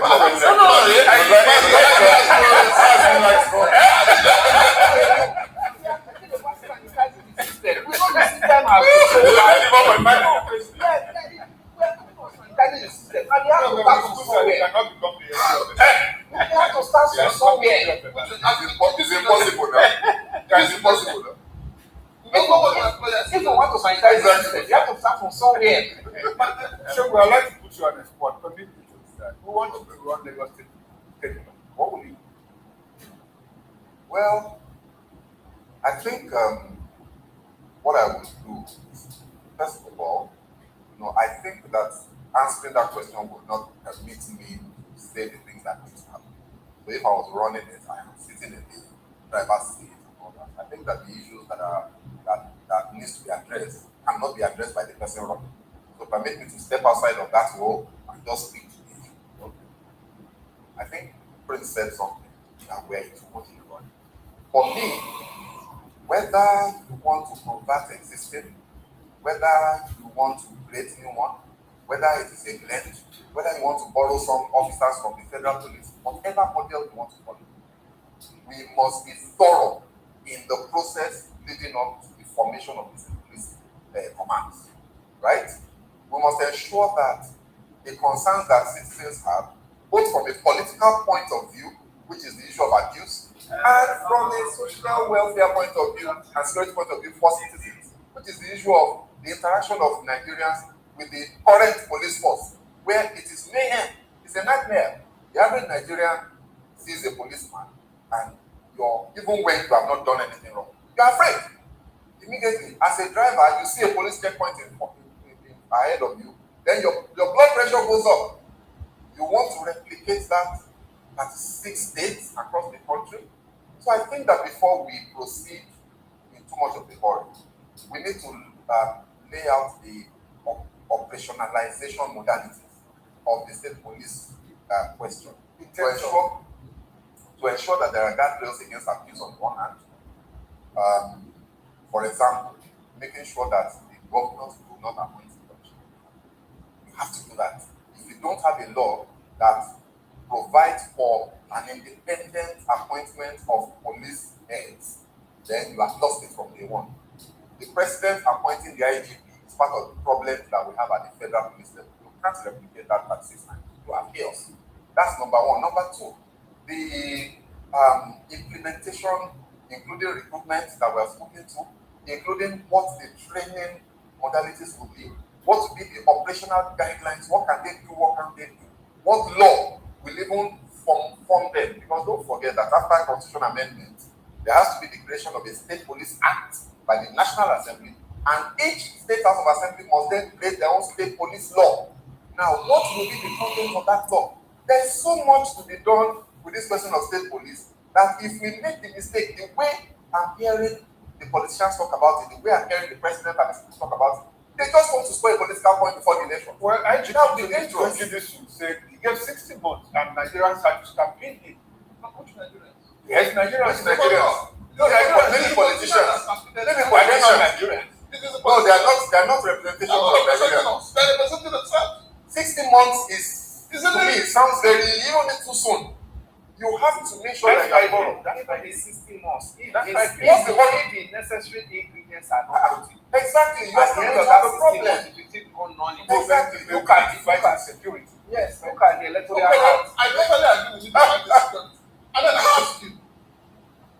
I ask you again, and I ask Nigerians, if our military that are trained in warfare are unable to come this security as it is today, what will State Police? You think that State Police will be able to come in? Should I take that like a concluding thought? Yes. All right, Mazi, let's have it. Yeah, just like said, this State Police has been very slow. Not just this political, not having his hand in trying to, so that they don't come to conflict. We should allow it so that after the election, now move systematically. All right. Yeah, I'm particularly concerned about the recruitment process. Politicians should not hijack it and start sharing it as slots among themselves, as we see in most national offices today. They use these slots to now appease themselves. It will bring problems. It will, take out the necessary Nigerians, qualified Nigerians who are supposed to be able to uphold the integrity of that agency and be able to, utilize as expected. And screen them out because there's some political leaders who now have slots to bring in their own political voice into us. Oh, come and be a government again. It should not be allowed. The failure of the federal police is what we are trying to correct with the state police. And if we miss the same mistake, there will be more chaos. All right, sure. Overall concluding thoughts or just on this issue? On this issue and any other. Okay, so I think that for me, I am concerned about politicization of things that are supposed to be national issues. State police, so the South Africa interactions, so poverty and hunger, economic condition of Nigerians, all of it. The president is only interested in 2027 election. And everything he's doing is geared in that direction. Nigerians need to be vigilant. Don't get weak, especially members of our group, this demographic represented at this table, who are middle class elite people with access to the corridors of power. Let us speak the truth. Let us not allow politicians who are only looking at elections to hoodwink us, to deceive us and lie to us about their intentions. Let us stand firm, tell them the truth, speak truth to power, whether the president wants to hear that truth or not, from an archbishop or from anybody. We owe the president and ourselves and the poor masses that don't have a voice to speak the truth to this president and tell him that should stop playing politics in the life of people. All right, before you make one session, please, not a session. Don't video class. Point of. All right, thank you very much, gentlemen. Well, they say the price of liberty is eternal. Nigerians are very, very good. They also say that the price of indifference, one being ruled by 2027, one economy, their PVC is your power. Use it to change the government. If you think that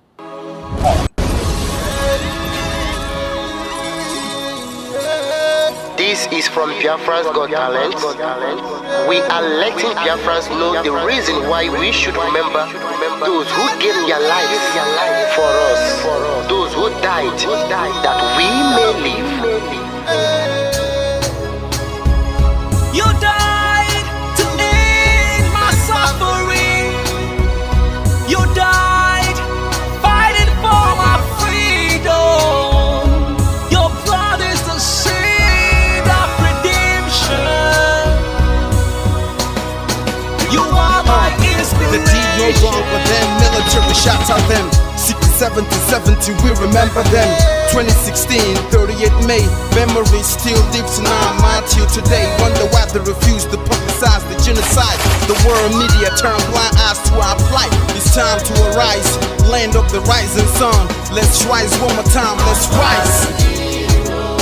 Yo, we will never forget our fallen heroes, those who gave their life for us.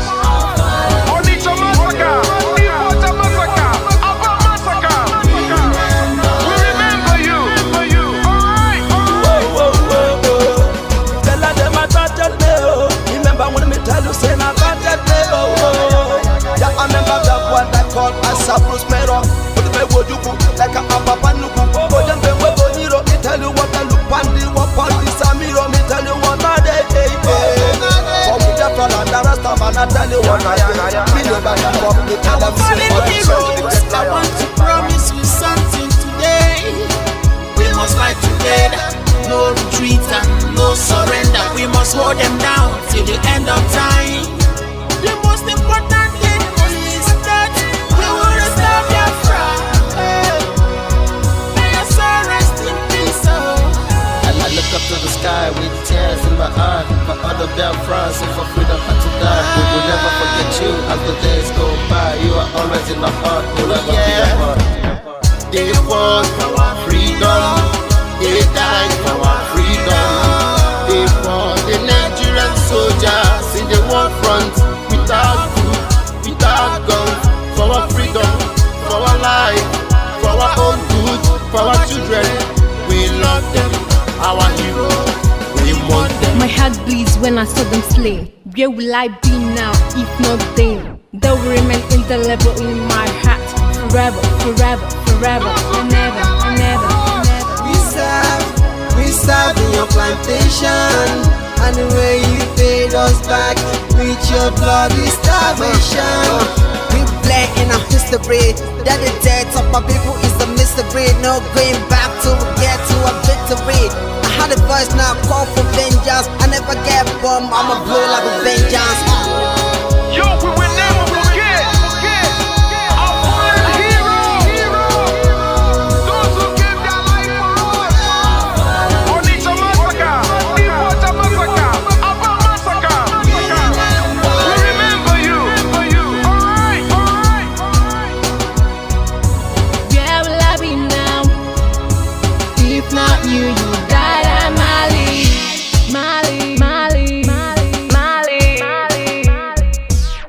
Then we are starved to death because of our freedom, and they paid the debt for our freedom. Flag high for those that died in the genocide, fighting for you and I. There is pain in our heart, we bleeding inside, tears in the eyes of our fallen heroes. This is for my fallen heroes. Give them a motivation, people. It's like I'm looking at myself in the mirror. Cause to be a cast, I need to be a nurse. If we did not retire, They paid the ultimate price. They died for me, for the freedom of my unborn child. We live for the legacy. Yo, we will never forget our